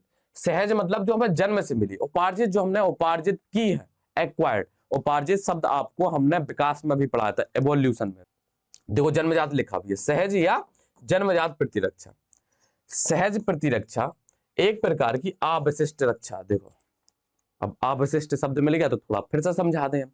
देखो जो हमारे जन्मजात या सहज प्रतिरक्षा होती है, ये सभी प्रकार के रोग कारकों के लिए होती है। ऐसा नहीं है कि जुकाम का है तो ये काम नहीं करेगी, फीवर का है तो ये काम नहीं करेगी। देखो ये सब पे काम करती है। ये सब पर काम कैसे करती है, अब पहले चलो इनको पूरे चारों प्रकार आपको बता दे, फिर बता रहे हैं। ये क्या होती है, एक प्रकार की अविशिष्ट रक्षा। अविशिष्ट का मतलब ये है कि किसी एक चीज के लिए फिक्स नहीं है, ये सभी पर काम करती है, ठीक है। जो जन्म के समय क्या होती है, मौजूद होती है। जब हमारा जन्म होता उस समय भी क्या होती है, ये मौजूद होती है। और ये क्या होती है, चार प्रकार की होती है। ये कितने प्रकार की होती है, चार प्रकार के होते हैं। कौन कौन से होते हैं, पहले नंबर पे होता है हमारा शारीरिक रोध। क्या है, शारीरिक रोध या फिजिकल बैरियर। बैरियर देखो अब शारीरिक रोध में हमारे कौन कौन से आ जाते हैं, शारीरिक रोध में आते, रोध मतलब होता है बैरियर। बैरियर जो अंदर किसी चीज को घुसने ना दे, समझे। उसमें सबसे पहले आती है हमारी त्वचा आती है। क्या आती है, त्वचा। उसके अलावा आती है हमारी म्यूकस की लेयर आती है। जो हमारा पाचन तंत्र हो, चाहे जनन तंत्र हो, चाहे श्वसन तंत्र हो, उन सब में क्या होती है, एक लेयर पाई जाती है। क्योंकि आप बहुत कुछ चीजें खाते हो, अंदर आपने बहुत सी चीजें खाई होती है। तो क्या अब ऐसा तो है नहीं है कि आपने जो खाना खाया है वो हमेशा शुद्ध ही खाना खाते हो, उसमें कोई चीजें बाहर से नहीं मिलती। आप बाहर कोई भी ठेला वगैरह पर चीजें खाते हो, कोई भी जंक फूड खाने जाते हो, तो उसमें भाई बहुत गंदगी होती है, बहुत ज्यादा गंदगी होती है, लेकिन फिर भी आप रोगों से ग्रसित नहीं होते। क्यों, क्योंकि क्या होती है, वो जो रोग होते हैं, रोग कारक होते हैं, वो हमारे रुधिर में या कोशिका में नहीं घुस पाती। किस वजह से, क्योंकि वहां पर क्या है, एक रोध या बैरियर लगा हुआ है। ये क्या लगा हुआ है, एक बैरियर लगा हुआ है। तो सबसे पहले तो हमारी त्वचा जो सबसे बाहर होती है। अब कई सारे हम डस्ट में और कीचड़ वगैरह के पानी में, कई नाली वगैरह के पानी, गंदगी में हम क्या होती है, कांटेक्ट में रहते हैं, लेकिन फिर भी हमें रोग नहीं होते हैं। क्यों, क्योंकि क्या है, हमारी ये जो त्वचा है बाहर की, इसने क्या किया, रोग कारकों को अंदर घुसने ही नहीं दिया है। समझे। इसी प्रकार से क्या होते हैं, कई प्रकार के रोग होते हैं, जैसे म्यूकस का बता दिया आपको, ठीक है। तो इसमें देखते हैं कौन कौन से, त्वचा। सबसे पहले क्या गया, त्वचा। त्वचा क्या करती है, सूक्ष्म जीवों के प्रवेश को करती है, रोक देती है। श्वसन और जठरांत पथ और जनन मूत्र पथ में क्या होती है, हमारी म्यूकस की लेयर होती है। किसकी, म्यूकस की लेयर होती है। को आश्रित करने वाली एपिथेलियम का श्लेष्मा आलेप या म्यूकस की जो कोटिंग होती है, ये करती है हमें कई सारे रोगों से बचाती है। अब इसके बाद आता है हमारा कायकीय रोग या फिजियोलॉजिकल। अब फिजियोलॉजिकल में आते हैं हमारे कौन कौन से, हमारा पीएच मान आता है, हमारा सलाइवा आता है, हमारे आंखों के आंसू आते हैं। पहले तो शारीरिक हो गया, फिर आता कायकीय। अब आपने देखा होगा कि ये चीज देखी नहीं होगी तो सुनी जरूर होगी, कुत्ते होते हैं, उनको चोट लग जाती है, तो जब वो उनका घाव होता वहां पर वो करते हैं चाट चाट कर ही क्या करते हैं, उस घाव को सही कर लेते हैं। क्यों, क्योंकि उनका जो घाव, उनकी जो लार होती है, उस लार में क्या होते हैं, लाइसोजाइम होते हैं। जो लाइसोजाइम क्या होते हैं, एंटी बैक्टीरियल एंजाइम होते हैं, जो बैक्टीरिया को करते हैं नष्ट कर देते हैं। समझे आप। तो जो वो घाव में जितने भी बैक्टीरिया वगैरह होंगे उनको क्या करते हैं, नष्ट कर देते हैं। समझे आप, देखा होगा जानवर अपने घावों को चाट चाट कर ही सही कर लेते हैं, आप ना करने लग जाना। ठीक है, आपकी लार में भी लाइसोजाइम होता है, ऐसा नहीं है। तो जो हमारी लार होती है उसमें भी क्या होता है, लाइसोजाइम होता है जो एंटीबैक्टीरियल होता है। तो जो भी बैक्टीरिया आते हैं वो यहीं पर खत्म हो जाते हैं। अगर यहां से बच जाए तो हमारा जो पीएच है, जो स्टोमक का पीएच है, उसका पीएच होता है कितना, 1.6 होता, कितना हाईली अम्लीय होता, हाईली एसिडिक या उच्च अम्लीय होता। उसमें तो आपकी हड्डी गला दे, मतलब आपको अगर आपके ऊपर डाल देना होता उतना पीएच, तो आप जल जाओ, पूरा भुन जाओ। तो फिर बैक्टीरिया कौन सी चीज है, तो वो भी क्या होती है वहां पर नष्ट हो जाते। ठीक है, तो हमारे शरीर में क्या क्या, आमाशय में अम्ल, मुंह में लार, और आंखों में भी जो आंख से आंसू निकलते हैं इसमें भी हमारे क्या होते हैं, लाइसोजाइम। ये भी क्या होते हैं, हमारे एंटीबैक्टीरियल होते हैं, जो क्या करते हैं, रोगों की वृद्धि को करते हैं, रोकते हैं। जो रोगों की वृद्धि को करते हैं भाई, रोकते हैं। ठीक है, तो ये होते हैं हमारे फिजियोलॉजिकल बैरियर। ये हमें क्या जन्म से ही मिले हैं, हमने कहीं से नहीं किया, उपार्जित नहीं किया है। समझे आप। अब इसके बाद होते हैं हमारे कोशिकीय रोध, सेलुलर बैरियर। देखो, अब सेलुलर बैरियर में आते हैं हमारे न्यूट्रोफिल्स वगैरह आते हैं। क्या आते हैं हमारे, न्यूट्रोफिल्स आते हैं, हमारे लिम्फोसाइट आते हैं। न्यूट्रोफिल्स के बारे में आपने पढ़ा होगा, जो हमारी क्या करती है, इम्यूनिटी प्रोवाइड करने में सहायता करते हैं। लिम्फोसाइट तो आप पढ़ते ही आए हो, अभी थोड़ी देर पहले आपको लिम्फोसाइट के बारे में पढ़ा है। लिम्फोसाइट क्या करते हैं, एंटीबॉडी बनाते हैं। एंटीबॉडी के अलावा टीसी सेल बनाते हैं, जो क्या करते हैं, जो भी रोग कारक बाहर से आए उनको खत्म करने का काम ये करते हैं। ठीक है भाई, तो ये होती है हमारी कोशिका, जो कोशिका लेवल पर काम करे, ऐसी मतलब चीज है जो कोशिका लेवल पर, या कोशिका जो रोग कारकों को खत्म करने में सहायता करे, उसे हम क्या बोलते हैं, कोशिकीय रोध या सेलुलर बैरियर बोलते हैं। अब इसमें क्या क्या चीज आती है, बहुरूप केंद्रक श्वेताणु उदासीन रंजी, पॉलीमॉर्फो न्यूक्लियोटाइड ग्लूकोसाइड या न्यूट्रोफिल्स, ये सब क्या होते हैं, कुछ ऐसे श्वेत अणु होते हैं, और हमारे कौन से, मोनोसाइट तथा प्राकृतिक मारक लिम्फोसाइट के प्रकार एवं ऊतकों में व्रत भक्षकाणु हमारे मैक्रोफोजेस की तरह क्या करती है, काम करते हैं। कहां पर, ऊतकों में। कौन कौन से, न्यूट्रोफिल ले लीजिए आप, चाहे मोनोसाइट ले लीजिए, चाहे लिम्फोसाइट ले लीजिए, और हमारे पॉलीमॉर्फो न्यूक्लियो ल्यूकोसाइड ले लीजिए। ठीक है, ये सब क्या होते हैं, कोशिका लेवल पर क्या होते हैं, रोगों से लड़ते हैं। इसके बाद होते हैं साइटोकाइन रोध। अब साइटोकाइन रोध क्या होता है, अब इसको थोड़ा हम समझा दें आपको। देखो, मान लीजिए ये हमारी कोई कोशिका है। ठीक है, इस कोशिका पर क्या हुआ, किसी वायरस ने क्या किया, आक्रमण किया। ठीक है, इसने क्या किया, इस वायरस को थोड़ा सा रेड कलर का बना दे, इसको रेड कलर का बना दे। ठीक है भाई, इसने क्या किया, इस पर आक्रमण किया, इस पर क्या किया, आक्रमण किया। आक्रमण करने के बाद इसको संक्रमित किया। संक्रमित करने के बाद इसमें क्या होता है, एक हमारा डीएनए बोल लीजिए या एंजाइम बोल लीजिए, कुछ भी। ठीक है, तो ये बनता है, और इसे बोलते हैं हम इंटरफेरॉन। क्या बनता है, इंटरफेरॉन। ये जाता दूसरी कोशिकाओं के पास। कोई बाहर से रोग कारक आया, वो सब चीजों से बच गया, जो पहले हमने सब चीजें पढ़ी उन सबसे बच गया, उसने संक्रमण कर भी दिया। जब संक्रमण उसने कर भी दिया, तो संक्रमण करने के बाद जो हमारी संक्रमित कोशिकाएं होती हैं, वो संक्रमित कोशिकाएं क्या करती हैं, इंटरफेरॉन बनाती हैं। क्या बनाती है, इंटरफेरॉन। इंटरफेरॉन आप प्रोटीन मान लीजिए चाहे एंजाइम मान लीजिए। इंटरफेरॉन एक प्रकार की प्रोटीन होती है, जो क्या करती है, दूसरी जो संक्रमित नहीं हुई है उन कोशिकाओं के पास जाकर के उनको बताती है, देखो भाई आक्रमण हुआ है, अब आपसे जो भी बचत हो सके आप बचा लीजिए, या उसके लिए आप तैयार हो जाइए। तो ये जो क्या होता है, हमारी संक्रमित कोशिकाओं से एक पदार्थ बनता है, जैसे हम बोलते हैं इंटरफेरॉन। इंटरफेरॉन कहां जाता है, स्वस्थ कोशिकाओं के पास जो संक्रमित नहीं हुई है, वहां जाता है और उनसे बोलता है कि देखो भाई आक्रमण हुआ है, आप बच जाइए। तो ये जो इंटरफेरॉन है ये जाता है हमारे कहां पर, स्वस्थ कोशिकाओं के पास। कहां जाता है, स्वस्थ कोशिकाओं के पास। किस लिए, ताकि इनको और संक्रमण ना हो सके, इनको संक्रमण से बचाने के लिए। ये क्या होता है, हमारा इंटरफेरॉन। तो ये भी क्या करता, अब इनको समझा दिया कि देखो भाई आक्रमण होने वाला, आप अपनी तैयारी कर लीजिए। तो ये भी क्या करता है, संक्रमण से एक हिसाब से बचा ही रहा है। ये क्या कर रहा है, हमें एक प्रकार से संक्रमण से बचा रहा है। ठीक है, तो साइटोकाइन हो गया। साइटोकाइन क्या होता है, विषाणु संक्रमित कोशिकाएं इंटरफेरॉन नामक प्रोटीन का स्रावण करती हैं, जो असंक्रमित कोशिकाओं को और आगे विषाणु संक्रमण से बचाती है। बताया था आपको, क्या होता है कि इंटरफेरॉन बनता है, इंटरफेरॉन जाकर के भागती भागती जाता है और कहता है देखो आक्रमण हुआ है, जो भी कर सको कर लो, अभी समय है, नहीं तो बाद में क्या हो जाओगे, आप भी संक्रमित हो जाओगे। तो इतने सारे क्या होते हैं बैरियर, और ये हमें कहां से मिलते हैं, ये हमें जन्म से ही मिलते हैं। अब जन्म के बाद की कहानी शुरू होती है, जिसे हम क्या बोलते हैं, एक्वायर्ड इम्यूनिटी बोलते हैं। अब जन्म के बाद जो कहानी शुरू होती है, उसी में हमारे वैक्सीन वगैरह हर चीज आ जाती है। ठीक है भाई, तो हम आगे फिर से बढ़ते हैं। अब आते हैं हम कहां पर, उपार्जित प्रतिरक्षा तंत्र पर। अब उपार्जित प्रतिरक्षा तंत्र क्या होते हैं, उपार्जित प्रतिरक्षा तंत्र ऐसे रक्षा तंत्र होते हैं या ऐसे प्रतिरक्षी होते हैं जो हमें जन्म के बाद मिलती है। देखो ये सब चीजें तो पहले से उपस्थित है, ठीक है, मान लिया, लेकिन अब बच्चे का जन्म हुआ, क्या हुआ, बच्चे का जन्म हुआ।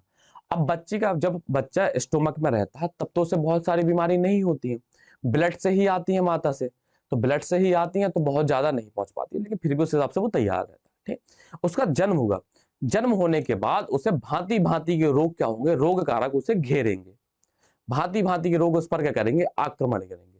तो पहली पहली बार तो सब आक्रमण कर लेंगे, आपको शुरुआत में ही बताया कि कोई भी व्यक्ति एक बार ही चांटा मार सकता है, आपको बार बार नहीं मारेगा, बार बार मारने का आप उसे पटक दोगे। तो जो हमारे क्या होते हैं, उपार्जित प्रतिरक्षा तंत्र होते हैं।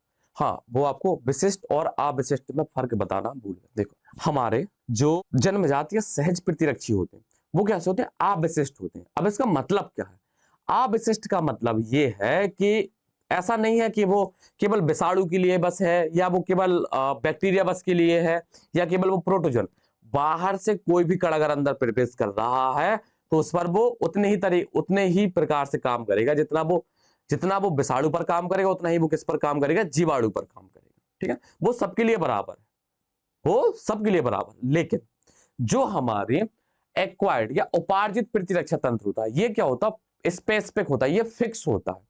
ये क्या होता है, फिक्स होता है। अगर जुकाम वाला है तो जुकाम के लिए अलग चीज होगी, हमें टाइफाइड है तो टाइफाइड के लिए अलग चीजें होंगी, अगर हमें हेपेटाइटिस है तो हेपेटाइटिस के लिए अलग होगी। तो हर एक रोग के लिए क्या होती है, अलग अलग क्या होती है, प्रतिरक्षी तैयार होती है या इम्यूनिटी तैयार होती है। समझे, अब जैसे हमें चेचक हो जाता है तो चेचक के लिए फिर अलग चीज होती है, पोलियो होता है तो पोलियो के लिए अलग, तो हर प्रकार के लिए अलग। अब ये तैयार कैसे होती है, मान लीजिए आपका जन्म होगा, ठीक है, इसलिए आपने, देखो एक चीज हम बता दें, आपने अक्सर कर देखा होगा, चलो पहले बता दें, क्या छेड़ देते हैं बीच में बात। देखो प्रतिरक्षी तंत्र में, प्रतिरक्षी में कौन सा आ रहा हमारा, उपार्जित प्रतिरक्षी। उपार्जित प्रतिरक्षी तंत्र क्या होते हैं, हम उसे उपार्जित करते हैं, बनाते हैं, बाद में बनाते हैं, या फिर हमें बनी बनाई हम लेते हैं, तो ये हमारी किस में आती है, उपार्जित में आती है। और ये क्या होती है, स्पेसिफिक होती है, विशिष्ट होती है। अगर हमने प्रतिरक्षी तंत्र किसके लिए तैयार किया, चेचक के लिए तैयार किया, तो वो केवल चेचक के लिए ही काम करेगा, वो टाइफाइड के लिए काम नहीं करेगा, वो पोलियो के लिए काम नहीं करेगा, वो जुकाम के लिए काम नहीं करेगा।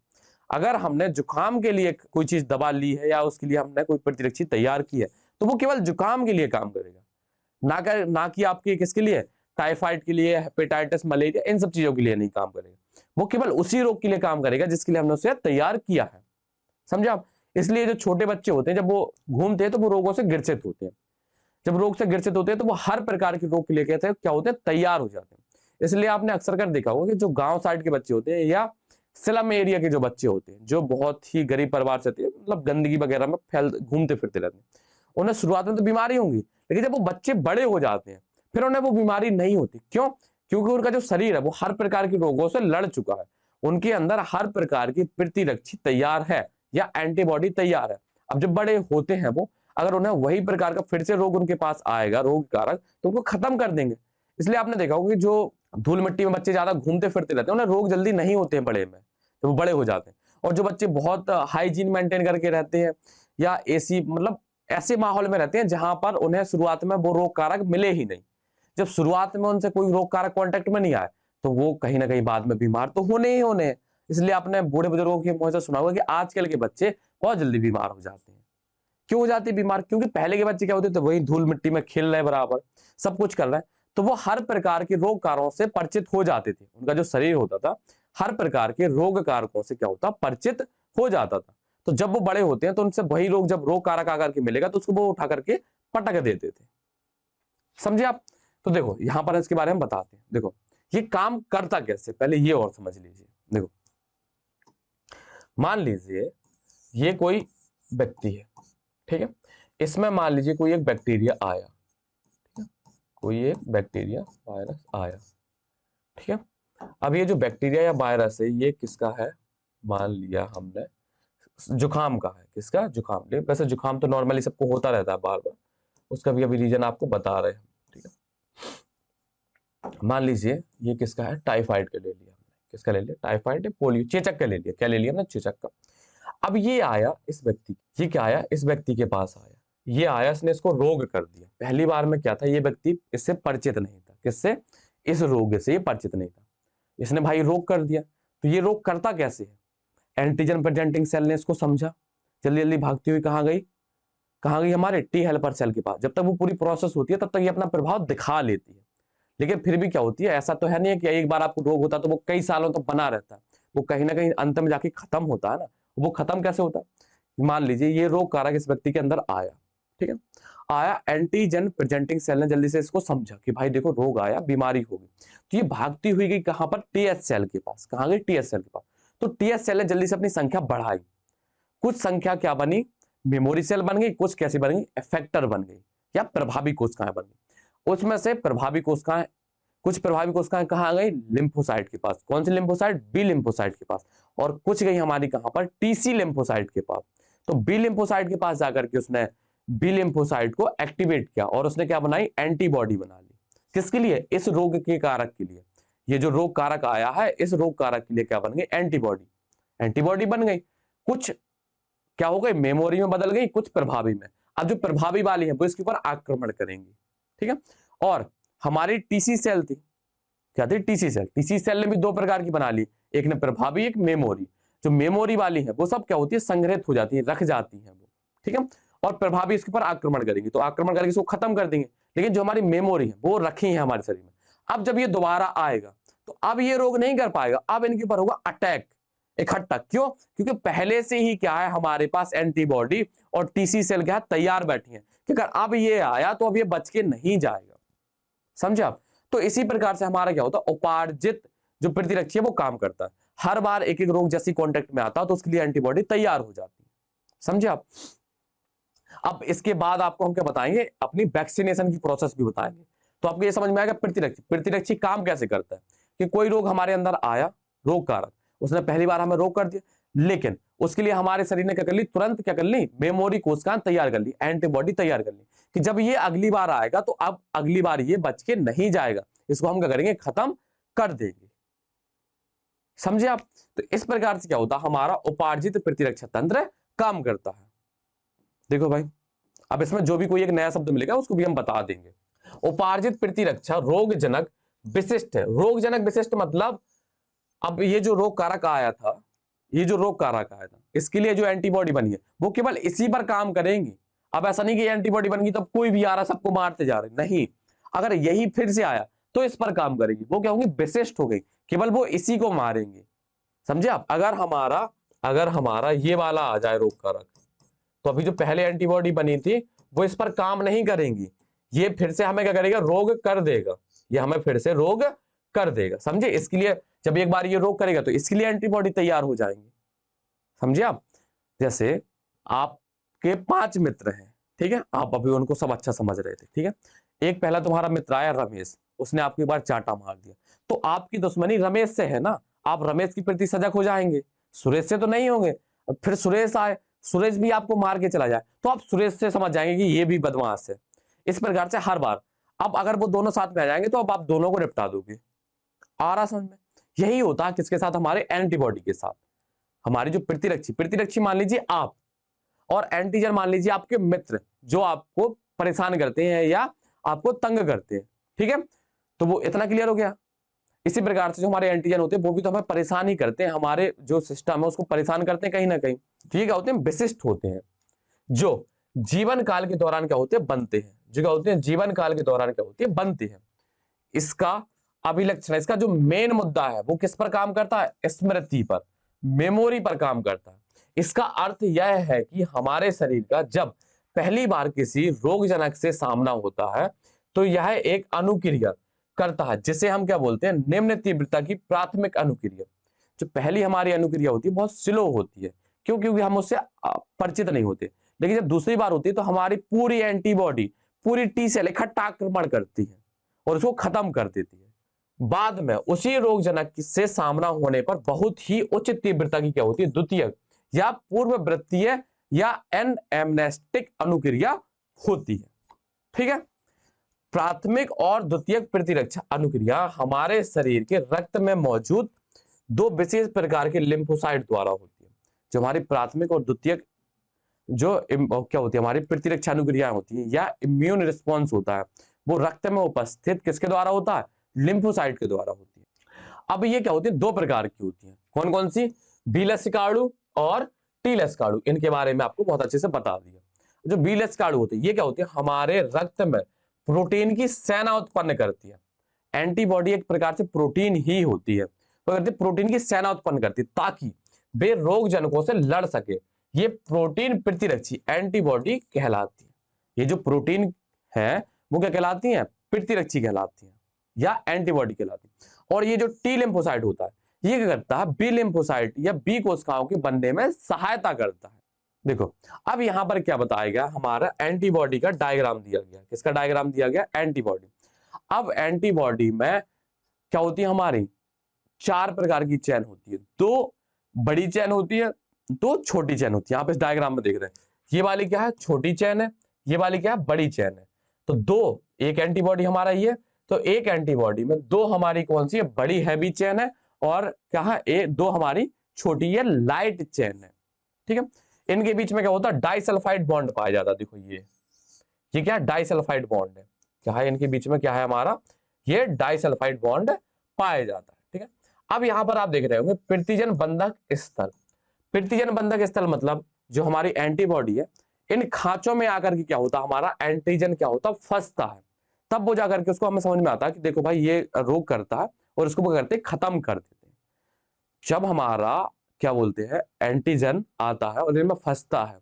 ठीक है, तो ये जो मान लीजिए ये हमारा क्या है, एंटीजन है। क्या है, एंटीजन है। और इसको हम कैसा बना दें, ऐसे इस टाइप से कुछ करके बना दें। ठीक है, शायद फंस जाए। ठीक है, इसको यहां पर लाए। ठीक है, तो यहां पर इन खांचों के बीच में क्या होता है, ये फंसता है। इसका कलर थोड़ा सा चेंज कर दें, डार्क। ठीक है, इन खांचों में क्या होता है, ये हमारा एंटीजन आकर के फंसता है। इसलिए इसको हम बोलते भी है प्रतिजन बंधक स्थल। मतलब यहां पर हमारा प्रतिजन या एंटीजन आकर के क्या होता, बाइंड होता है या बंधता है। समझे आप। अब यहां पर क्या है, उपार्जित प्रतिरक्षा अनुक्रिया के प्रकार। अब जो हमारी प्रतिरक्षा तंत्र होता है, उपार्जित प्रतिरक्षा तंत्र, ये दो प्रकार का होता है। कौन कौन सा, एक होता है ह्यूमरल और एक होता कोशिका माध्यित। एक होता है तरल और एक होता कोशिका। अब तरल में आती है हमारी एंटीबॉडी। कौन आती है, एंटीबॉडी। एंटीबॉडी किसने बनाया था, बी लसिकाणु ने।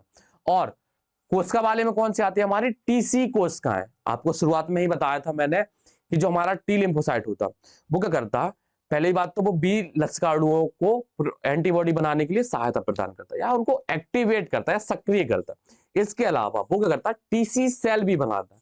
और टीसी सेल का काम क्या था, टीसी सेल ने क्या किया था, जो भी संक्रमित कोशिकाएं थी उनको खत्म किया था, संक्रमित कोशिकाओं को खत्म किया था।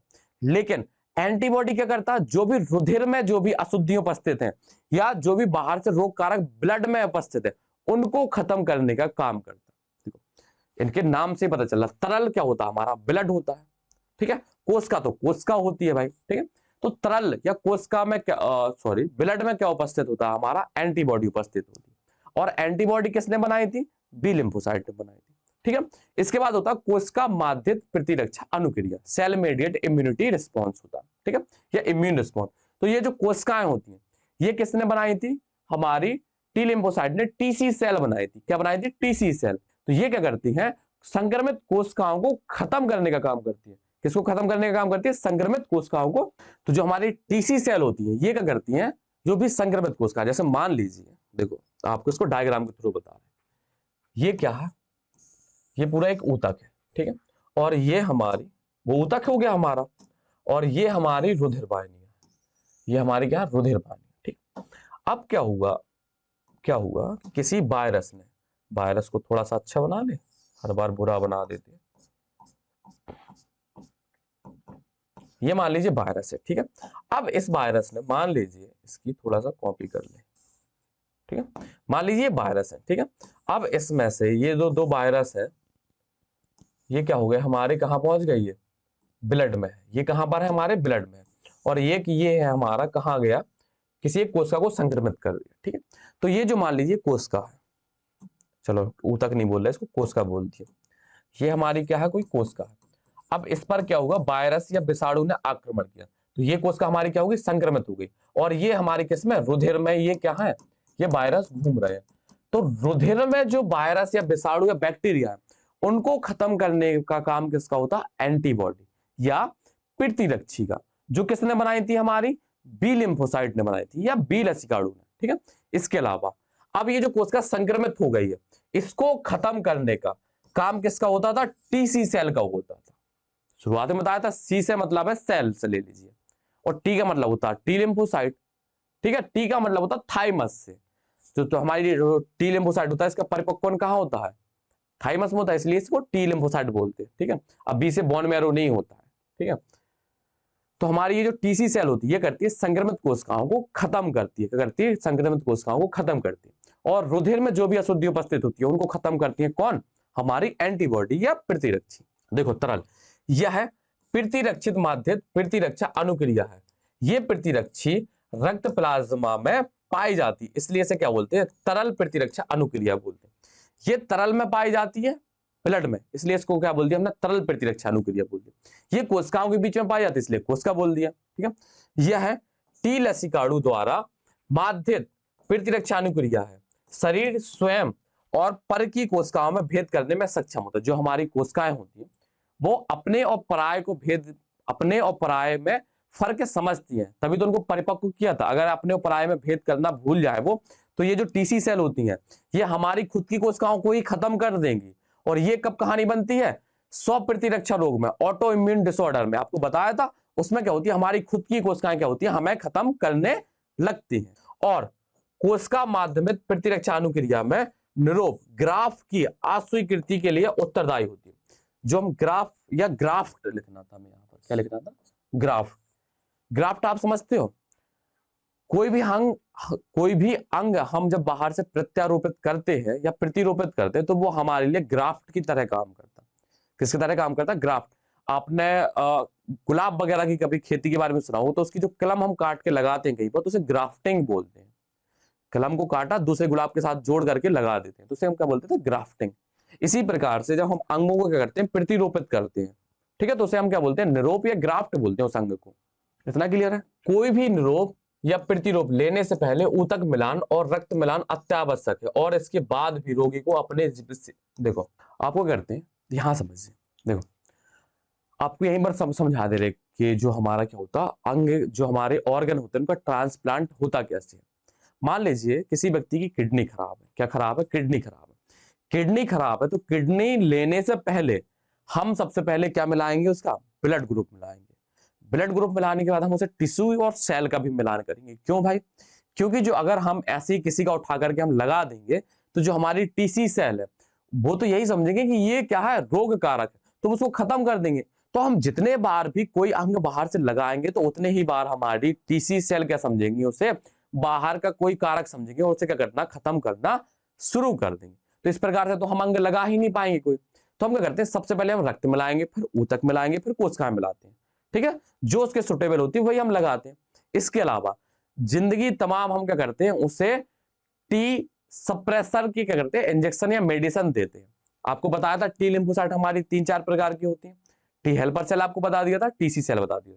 टी हेल्पर सेल का काम क्या था, बी लिम्फोसाइट को एक्टिवेट करना और टीसी सेल को बनाना। ठीक है, टीसी सेल को भी सक्रिय करना। टीसी सेल ने क्या किया, कई सारी संख्या बढ़ानी। तो टीसी सेल का काम क्या होता है, संक्रमित कोशिकाओं को मारना। संक्रमित कोशिकाएं या बाहर से जो भी कोशिका अंदर हमारे प्रवेश की है, उनको खत्म करने का। तो जब आप टिश्यू लगाएंगे या कोई भी ऑर्गन इंप्लांट करेंगे, तो वो तो पराया ही समझेगी, क्योंकि उसे अपने और पराये में तो पता है भाई, बाहर से कोई चीज लगाएंगे तो अपने को पहचानती है, वो पराये वाले को मारना शुरू कर देगी। वो पराये व्यक्ति को बर्दाश्त ही नहीं करती, तो वो क्या होता है, वो रिजेक्ट हो जाता है। इसलिए हम क्या करेंगे, ब्लड मिलाएंगे, और क्या मिलाएंगे, ब्लड के साथ साथ हम क्या करते हैं, हमें ऊतक और कोशिकाएं भी क्या होती है, मिलानी। इसके अलावा हम पूरी जितनी जिंदगी तमाम टी सप्रेसर सेल की क्या करते हैं, टी सप्रेसर इंजेक्शन देते हैं। टी सप्रेसर, अब टी सप्रेसर सेल क्या होती है, वो करती है टी हेल्पर सेल को कंट्रोल करती है। किस लिए? ताकि टीसी सेल ना बने ज्यादा। इम्यून सप्रेसेंट के इंजेक्शन हमें देने पड़ते हैं। अब इसके बाद देखते हैं उपार्जित प्रतिरक्षा की प्रकार। अब उपार्जित जो प्रतिरक्षा होती है वो दो प्रकार की होती है, एक सक्रिय प्रतिरक्षा होती है और एक हमारी कैसी होती है, पैसिव। अब पैसिव या निष्क्रिय, ठीक है। और इसके बाद देखते हैं हम इम्यूनाइजेशन। बहुत ज्यादा भी कुछ बचा नहीं है, थोड़ा भी बस बचा है, देखते चलते। देखो अब हमारा क्या है, उपार्जित प्रतिरक्षा प्रकार। उपार्जित प्रतिरक्षा प्रकार तो ये समझ गए, हमें ये कब होती है, जन्म के बाद मिलती है। और ये कितने प्रकार की होती है, दो प्रकार की होती है, सक्रिय और निष्क्रिय। सक्रिय मतलब ये होता कि हमारा जो शरीर है वो खुद से रोग के प्रति क्या हो, तैयार हो। सक्रिय मतलब जैसे खुद को, जो हमारा शरीर है वो खुद उस रोग के कांटेक्ट में आए, उस रोग के कांटेक्ट में आए और उसके लिए क्या करे, एंटीबॉडी तैयार करे या प्रतिरक्षी तैयार करे। तो ये होता सक्रिय, ठीक है। और एक होता निष्क्रिय। निष्क्रिय में क्या होता, हमें बनी बनाई एंटीबॉडी हमें अंदर डाली जाती है हमारे शरीर के। देखो क्या होता, हमारी एंटीबॉडी दो प्रकार की होती है, एक तो हम खुद बनाए, एक हमें बनी बनाई मिल जाए। जब हम खुद बनाते हैं, हमारा शरीर खुद किसी रोग के कांटेक्ट में आया, उसने समझा कि एक हमें रोग करता है और उसके खिलाफ उसने एंटीबॉडी बनाई, तो ये होता सक्रिय, ठीक है। अब किसी कारणवश हमें एंटीबॉडी सीधी बनी बनाई, मतलब उस रोग से हम ग्रसित नहीं भी हुए, फिर भी हमें क्या कर दी जाए, उस रोग के लिए एंटीबॉडी हमारे शरीर में तैयार हो जाए, तो वो होती है हमारी निष्क्रिय एंटीबॉडी। क्या होती है, निष्क्रिय एंटीबॉडी या निष्क्रिय हमारी प्रतिरक्षी होती है। तो सक्रिय प्रतिरक्षी आप समझ लीजिए, पहले इनको रीड करेंगे, इनके बारे में हम समझेंगे। देखो जब परपोषी, परपोषी मतलब हम, प्रतिजनों का सामना करता है तो उसके शरीर में क्या होते हैं, प्रतिरक्षी क्या होते हैं, पैदा होते हैं। प्रतिजन जीवित या मृत रोगाणु या अन्य प्रोटीन के रूप में हो सकते हैं। देखो अब जो प्रतिजन होते हैं या एंटीजन होते हैं, वो जिंदा एंटीजन भी हो सकता है, वो मरा हुआ भी हो सकता है, या किसी भी फॉर्म में प्रोटीन डीएनए के फॉर्म में भी क्या हो सकता है, हमारे शरीर में आ सकता है, ठीक है। और उसके अकॉर्डिंग अगर प्रतिरक्षी या एंटीबॉडी बने तो उसे हम बोलते हैं सक्रिय प्रतिरक्षा, इम्यूनिटी बोलते हैं। इस प्रकार की प्रतिरक्षा एक्टिव इम्यूनिटी कहलाती है। सक्रिय प्रतिरक्षा धीमी होती है और ये दो प्रकार की होती है। जो सक्रिय प्रतिरक्षा होती है वो क्या होती है, बहुत धीमी होती है, ठीक है। और क्या करती है, ये दो प्रकार की होती है। कौन कौन सी प्रकार की होती है, एक होती है हमारी प्राकृतिक और एक होती है हमारी कौन सी, कृत्रिम। अब प्राकृतिक मतलब ये होता कि हम किसी रोग के कांटेक्ट में आ जाए, जैसे मान लीजिए हम बाहर गए कहीं, हमने खराब खाना खाया, किसी भी रोग के कांटेक्ट में आ जाए, हम खुद से हम आ रहे, ठीक है, हमें कोई जानबूझ करके अंदर नहीं, हम किसी के रोग के कांटेक्ट में आ जाए, तो हमारी कौन सी होती है, प्राकृति। मतलब प्रकृति में हमें वो रोग मिल जाए, रोग कारक, और हमें वो बीमार कर दे, और उसके खिलाफ जो हमारी प्रतिरक्षा तैयार होता है उसे हम सक्रिय प्राकृतिक प्रतिरक्षा बोलते हैं, ठीक है। इसके अलावा हमने इंजेक्शन के द्वारा आपको कोई रोग कारक अंदर प्रवेश कराया, उसके खिलाफ एंटीबॉडी तैयार हो, तो वो हमारी होती है कृत्रिम। कौन सी होती है, कृत्रिम। इसी को आप वैक्सीन समझते हैं, आप वैक्सीन। देखो आपको वैक्सीन बताते हैं, आपको पता वैक्सीन में होता क्या, वैक्सीन में होता है उसी जो हमें रोग होना है, मान लीजिए कोरोना था, जैसे क्या था, कोरोना, तो जो वो वैक्सीन के इंजेक्शन आपको दिए गए थे, उस वैक्सीन के इंजेक्शन में वही कोरोना होगा, वही कोरोना का वायरस होगा। तो फिर आप सोच रहे होंगे कि भाई जानबूझकर हमें कोरोना का वायरस अंदर प्रवेश करा रहे। तो देखो भाई, वो जो हम कोरोना का वायरस आपको एंटर कराते हैं उसको क्या करते हैं, या तो खत्म कर देते हैं उसको, या तो डेड कर देते हैं, या उसको बहुत वीक कर देते हैं, कमजोर कर देते हैं, ताकि वो आपको रोग ना कर पाए। इसको करते हैं, पहले आप प्राकृतिक समझिए, ठीक है। प्राकृतिक दोबारा रिपीट कर देते हैं क्योंकि कुछ बच्चों के ऊपर से निकल गया होगा। प्राकृतिक समझिए, जब सक्रिय तो आपको समझ में आ गया, आपको सक्रिय समझ में आ गया। सक्रिय मतलब ये होता है कि हमारी जो बॉडी है वो खुद से क्या करे, एंटीबॉडी बनाए, खुद से एंटीबॉडी बनाए। हम मतलब हमें बनी बनाई एंटीबॉडी नहीं मिल रही, हम या तो रोग से बीमार हुए होंगे या हमें बाहर से रोग अंदर प्रवेश कराया जाएगा। ये हमारे आते हैं किसमें, सक्रिय में। मतलब अगर शरीर ने खुद काम किया है एंटीबॉडी बनाने के लिए तो वो होती है हमारी सक्रिय, होती है सक्रिय। अब प्राकृतिक सक्रिय प्रतिरक्षा क्या होता है, हम बाहर घूमने गए, हमें जुकाम हो गया, तो जुकाम के लिए जो एंटीबॉडी बनी वो कौन सी, हमारी सक्रिय प्रतिरक्षी, क्योंकि हम बाहर गए, हमें प्रकृति के अनुसार हमें जुकाम हुआ, किसी ने कोई हमें अंदर जुकाम उठा के पटक नहीं दिया, ऐसे इंजेक्शन के द्वारा हमने जुकाम को नहीं लिया, हमें प्रकृति के द्वारा हो गया। तो जुकाम के लिए हमारे अंदर एंटीबॉडी बन गए। तो ये हो गया प्राकृतिक सक्रिय। अब क्या होता है हमारा कृत्रिम सक्रिय प्रतिरक्षी। इसमें क्या करते हैं, इसमें आता हमारा वैक्सीन वाली प्रोसेस। तो वैक्सीन होता कैसे है?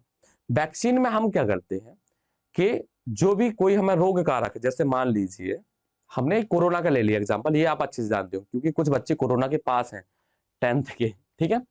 मान लीजिए कोरोना था, ठीक है, उस कोरोना के वायरस को हमने लिया, उस कोरोना के वायरस को क्या किया हमने, बहुत कमजोर कर दिया, इतना कमजोर कर दिया कि वो हमें रोग ना कर पाए। उस कोरोना वायरस को हमने इतना कमजोर कर दिया कि वो हमें रोग ना कर पाए, और उसको हमने इंजेक्शन के थ्रू अपने शरीर के अंदर प्रवेश करा दिया। जो वो वैक्सीन का टीका लगता था ना, वैक्सीन या टीका एक ही मतलब होता है, जो वैक्सीन लगती थी उसके अंदर हम उसके थ्रू या उसके द्वारा हमने शरीर में प्रवेश करा दिया। जब हमने शरीर में उसको प्रवेश कराया तो हमारी बॉडी ने समझा कि देखो भाई ये रोग, ये कोई चीज आई है, तो उसके खिलाफ एंटीबॉडी बन गई तुरंत। मतलब उसने रोग भी नहीं कर पाया और उसके खिलाफ क्या होगी, एंटीबॉडी बन गई। तो जब हमें कोरोना का वायरस रियलिटी में मिलेगा कहीं पर, तो उसके खिलाफ हमारे पास पहले से एंटीबॉडी है, तो वो उसको क्या करेगा, मारना शुरू कर देगी, तो वो रोग हमें नहीं हो पाएगा। नहीं आ समझ में? फिर से हम आपको बता दे रहे हैं। देखो वैक्सीन क्या होता है, वैक्सीन में हम क्या करते हैं, जो रोग कारक होता है उसी रोग कारक को या तो हम उसको मार के अंदर प्रवेश कराएं या कमजोर करके, ताकि वो हमें रोग ना कर पाए कुल मिला करके। जब उसको हम अंदर प्रवेश कराते हैं तो उसके खिलाफ क्या होती है, एंटीबॉडी बन जाती है। और जब कभी वो हमें नेचुरल फॉर्म में अंदर प्रवेश करता है तो उसके लिए पहले से एंटीबॉडी है, तो उसको वो किल करना शुरू कर देती है। समझे? तो मतलब हमारी बॉडी ने खुद से एंटीबॉडी बनाई है, इसलिए उसे क्या बोल दिया हमने, सक्रिय प्रतिरक्षी बोला। अब सक्रिय दो प्रकार के थे, कौन कौन से, प्राकृतिक और कृत्रिम। प्राकृतिक में क्या था, हमें डायरेक्ट हम रोग के कांटेक्ट में आए थे, ठीक है। और कृत्रिम में क्या था, हमें जानबूझ करके हमें रोग अंदर प्रवेश कराए गए थे, ठीक है। जैसे हमारा वैक्सीन, वैक्सीन में यही होता है। वैक्सीन अगर आपको पता हो तो वैक्सीन के अंदर जो रोग के लिए हम वैक्सीन, जिस रोग के लिए हम बनाते हैं वही रोग का पैथोजन उसके अंदर होता है। जो आपको वैक्सीन लगी है उस वैक्सीन में कोरोना का वायरस को किल करके डाला गया होगा या उसको कमजोर बना करके आपके अंदर प्रवेश कराया गया होगा। आप कुछ कह रहे होंगे ये तो भाई खुदकुशी है। खुदकुशी कुछ नहीं है, कमजोर कर देंगे तो वो उतना प्रभाव नहीं दिखा पाएगा, वो प्रभाव नहीं दिखा पाएगा, और इसके साथ ही साथ उस रोग के लिए क्या होंगे, प्रतिरक्षा या एंटीबॉडी बन जाएंगे। तो जब भी आप कभी डायरेक्ट कोरोना के कांटेक्ट में आओगे तो आपकी बॉडी पहले से उसके लिए तैयार है, तो वो आपको प्रभावित नहीं कर पाएगा। इस प्रकार से हमारी वो वैक्सीन काम करती है, ठीक है। इसके बाद आते हैं हम कहां पर, निष्क्रिय प्रतिरक्षी पर आते हैं। कहां आते हैं, निष्क्रिय प्रतिरक्षी। इसमें क्या होता है, इसमें हमारी शरीर कोई एंटीबॉडी नहीं बनाती, हम बाहर से ही बनी बनाई एंटीबॉडी क्या होती है, हमारे शरीर में प्रवेश करती है। इसमें कोई एंटीबॉडी हम बाहर से नहीं बनाती, इसमें एंटीबॉडी हमें बनी बनाई मिलती है। इसमें हमने खाना नहीं बनाया, हमें खाना परोसा परासाया मिलता है, बना बनाया परोस के रख दिया, बस खाना बचे आपको, ठीक है। अब ये भी दो प्रकार की होती है, एक प्राकृतिक होती है, एक आर्टिफिशियल होती है। अब प्राकृतिक कैसी, जैसे जब बच्चे का जन्म होता है तो जब वो बच्चे को जन्म के दौरान जब वो प्लासेंटा से आईजीजी एंटीबॉडी प्रवेश कर जाती है मदर से, ठीक है।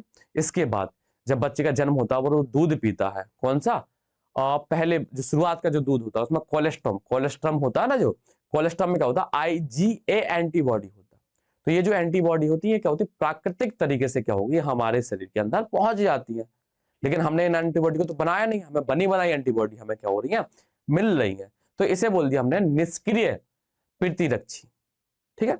अब कृत्रिम निष्क्रिय प्रतिरक्षी क्या होती है, आपने सुना होगा एंटी वेनम का नाम सुना होगा। जैसे क्या होता है, देखो आपको शुरुआत में ही हमने बताया था कि जो हमारी सक्रिय प्रतिरक्षी होती है वो बहुत स्लो होती है, बहुत धीमे धीमे काम करती है।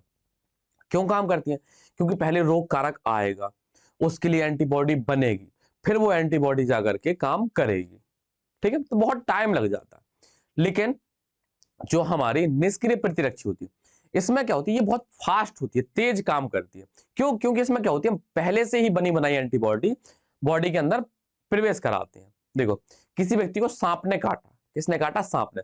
अब आप सोचिए सांप ने काटा, हम उसके अंदर एंटीबॉडी बनवाएंगे तब तो वो अपना काम कर चुकेगा ना, वो मर जाएगा व्यक्ति। इसलिए हम क्या करते हैं, उसके लिए हम एंटीवेनम की करते हैं, एंटीबॉडी बनी बनाई क्या करते हैं, बाहर से उसको देते हैं। पहली बात तो हम एंटीबॉडी दे रहे हैं, वो बाहर से हम खुद दे रहे हैं, तो पहली बात तो बना करके दे रहे हैं, तो वो कौन सी हो गई, निष्क्रिय हो गई। हम बना नहीं रहे, हमें बनी बनाई बाहर से दी जा रही है और इंजेक्शन वगैरह के थ्रू देती है तो हम ये कृत्रिम हो गई। अगर हमें एंटीबॉडी बनी बनाई मिल रही तो वो निष्क्रिय। अगर हमारी बॉडी खुद एंटीबॉडी बना रही तो वो होती है सक्रिय। अब सक्रिय और निष्क्रिय भी दो दो प्रकार की थी, प्राकृतिक और कृत्रिम। अगर हमें क्या हो रही है प्रकृति के अनुसार या प्रकृति से मिल रही है तो वो प्राकृतिक हो गई। अगर हमने बाहर से प्रवेश कराई है तो वो कृत्रिम हो गई। कुछ कठिन तो है नहीं है। वैक्सीन आपको समझ में आ गई, वैक्सीन हमारा काम कैसे करता है। देखो प्राकृतिक, प्राकृतिक संक्रमण के दौरान संक्रामक जीवों के शरीर में पहुंचने से यह प्रतिरक्षा क्या होती है विकसित होती है। और प्रतिरक्षीकरण इम्यूनाइजेशन के दौरान जानबूझकर रोगाणुओं का टीका देने से यह प्रतिरक्षा विकसित होती है। टीका का मतलब ये क्या होता है, वैक्सीन होता है, वैक्सीन। और वैक्सीन में आपको बता दिया क्या होता है, जिस चीज का हम वैक्सीन देते हैं उसी रोग का रोग कारक उसमें होता है। समझे आप। हेपेटाइटिस बी का जो हम वैक्सीन देंगे तो उसमें हेपेटाइटिस बी के लिए वायरस होगा हमारा। अब इसके बाद होता है निष्क्रिय प्रतिरक्षा, ये भी आपको पढ़ा चुके हैं। जब शरीर की रक्षा के लिए बने बनाए प्रतिरक्षी सीधे ही शरीर को दिए जाते हैं, शरीर ने कोई एंटीबॉडी नहीं बनाई, उन्हें बनी बनाई एंटीबॉडी प्रवेश कराई जाती है तो इन्हें बोलते हैं निष्क्रिय प्रतिरक्षा, पैसिव इम्यूनिटी कहलाती है। ये दो प्रकार की होती है, प्राकृतिक और निष्क्रिय। अब प्राकृतिक कौन सी होती है, आईजीजी जो प्लासेंटा से कहा जाती है बच्चे में जाती है, और आईजीए जो क्या होती है दूध से, जो शुरुआत का दूध होता है कोलेस्ट्रम उससे जाती है बच्चे में। तो ये प्राकृतिक है, किसी ने बना के बाहर से इंजेक्ट नहीं कराई, ये कहा हो गई वो नेचुरल ही वो पहुंच जाती है। लेकिन कृत्रिम में आती है हमारी कौन सी, एंटी टेटनस सीरम और anti venom serum. Anti tetanus आपने देखा ना, टेटनस की जो इंजेक्शन लगाते हैं वो उसमें एंटीबॉडी दी जाती है आपको, और एंटी वेनम जब सांप काट लेता है तो जो आपको एंटी वेनम दिए जाते हैं उसमें भी पहले से ही तैयार एंटीबॉडी आपको दी जाती है। अब इसके बाद देखते हैं प्रतिरक्षीकरण। प्रतिरक्षीकरण सक्रिय प्रतिरक्षीकरण और निष्क्रिय प्रतिरक्षीकरण, वही चीज है आपको बता देते हैं। देखो भाई समझा चुके हैं, परेशान मत होइए। अब ये जो सक्रिय प्रतिरक्षीकरण होती है ये होता क्या, ये होता वैक्सीनेशन। ये क्या होता है, वैक्सीनेशन। अब सक्रिय प्रतिरक्षीकरण में क्या होता है कि हमारी बॉडी को खुद से बनाना है एंटीबॉडी। हमने रोग कारक लिया और शरीर के अंदर डाल दिया बाहर से। जब हमने बाहर से उसको डाला तो उस रोग के लिए क्या हो गई, एंटीबॉडी तैयार हो गई। लेकिन हम जो रोग कारक डाल रहे ना वो पावरफुल रोग कारक नहीं डालेंगे तो हम तो रोग हो जाएगा। हम बनाने चले थे एंटीबॉडी, पहले से बीमार हो गए। तो हम जो भी रोग कारक प्रवेश कराते हैं वो कौन सा रोग कारक प्रवेश कराते हैं, हम वो रोग कारक प्रवेश कराते हैं जो बहुत कमजोर हो या मरा हुआ हो या उसका डीएनए ही प्रवेश करा दें या उसकी प्रोटीन प्रवेश करा दें, तो उसके लिए क्या होती है एंटीबॉडी बन जाती है। और ये जो एंटीबॉडी बनती है जब हम डायरेक्ट कभी उस रोग कारक के कांटेक्ट में आते हैं तो ये एंटीबॉडी उसको खत्म कर देती है। ठीक है, तो हमें रोग नहीं हो पाता। यह प्रतिरक्षा तंत्र की स्मृति के गुण पर आधारित है। यह दो प्रकार की होती है। देखो ये क्या करती है, मेमोरी सेल बनाने में हेल्प करती है। ये करती है मेमोरी सेल बनाने में हेल्प करती है। ये दो प्रकार की होती है। सक्रिय प्रतिरक्षीकरण इसमें क्या करते हैं, ये वैक्सीनेशन या टीकाकरण में रोगजनक या निष्क्रिय या दुर्बलीकारक रोगजनक को करते हैं, टीका के द्वारा क्या करते हैं, रोगजनक की प्रतिजनी प्रोटीनों को निर्मित कर शरीर में प्रवेश करवाया जाता है। इन प्रतिजनों के प्रति विरुद्ध शरीर में क्या होती है, एंटीबॉडी क्या होती है तैयार हो जाती है या प्रतिरक्षा तैयार हो जाती है। और ये जो प्रतिरक्षाएं वास्तविक संक्रमण के दौरान क्या होती है, रोगजनक कारकों को निष्प्रभावी बना देती है। जब हम डायरेक्ट कांटेक्ट में, जब पहले से हमारे पास एंटीबॉडी उपस्थित है, जब फिर हम दोबारा कभी किसी इस रोग कारक या रोगजनक की क्या होंगे टच में आएंगे तो हमें फिर से क्या होगा, ये रोग हो जाएंगे। ठीक है, अब टीका स्मृति बी और टी दोनों में हो जाती है, कोशिकाएं भी बनाते हैं जो परिवर्ती प्रभाव होने पर रोगजनक को जल्दी से पहचान लेते हैं। अब कई प्रकार के टीका लगते हैं, पोलियो का वैक्सीन लगता है, हेपेटाइटिस बी का वैक्सीन लगता है, डीपीटी का वैक्सीन लगता है। ठीक है, पुनर्योगस डीएनए प्रौद्योगिकी द्वारा भी वैक्सीन, अब जो वैक्सीन बनाए जाते हैं वो किसके द्वारा बनाते हैं, ईस्ट से हेपेटाइटिस बी वैक्सीन का उत्पादन होता है। ये एनसीईआरटी में था तो आपको बता दिया। अब निष्क्रिय में क्या होता, इसमें हमें बाहर से बनी बनाई एंटीबॉडी प्रवेश कराई जाती है हमारी बॉडी में। इस टीकाकरण के दौरान रोगजनक के विरुद्ध पहले से निर्मित एंटीबॉडी या प्रति आवेशों को टीके के रूप में क्या होता है, सीधे ही शरीर में प्रवेश करवाया जाता है। उदाहरण के लिए टेटेनस के विरुद्ध प्रतिरक्षीकरण और सर्प स्नेक के लिए आ गया। जो सर्प जो वेनम होता है उसलिए क्या देते हैं हम, एंटी वेनम देते हैं। क्या देते हैं, एंटी वेनम। और किसके लिए और क्या, वेनम के लिए एंटी वेनम देते हैं। तो निष्क्रिय प्रतिरक्षीकरण समझ में आया। हम पहले से ही तैयार एंटीबॉडी क्या करते हैं, देते हैं। क्यों देते हैं, क्योंकि एंटीबॉडी बनने में टाइम लगता है। अगर सांप काट ले, हम एंटीबॉडी बनने का टाइम देता तो वो व्यक्ति मर जाएगा। तो पहले से ही बनी बनाई हम एंटीबॉडी उसके अंदर प्रवेश कराते हैं, तो ये कहलाता है निष्क्रिय, मतलब शरीर ने कोई मेहनत नहीं की। तो ये जो चैप्टर था हमारा यहीं पर क्या होता, खत्म होता। अब क्या होगा, इसके बाद शायद हमारा एलर्जी है, फिर क्या होगा हमारा कैंसर है या एड्स। ठीक है, तो ये जो लेक्चर था आपका यहीं पर कंप्लीट होता, और ये हमें उम्मीद है कि आपको अच्छे से समझ में आया भी होगा।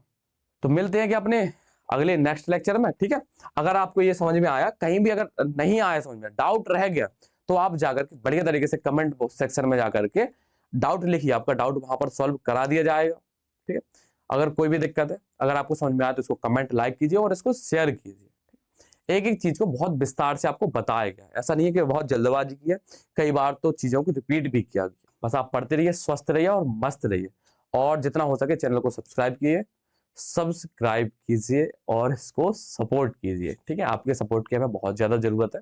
मिलते हैं अपने क्या नए एक अच्छे से लेक्चर में, तब तक के लिए थैंक यू।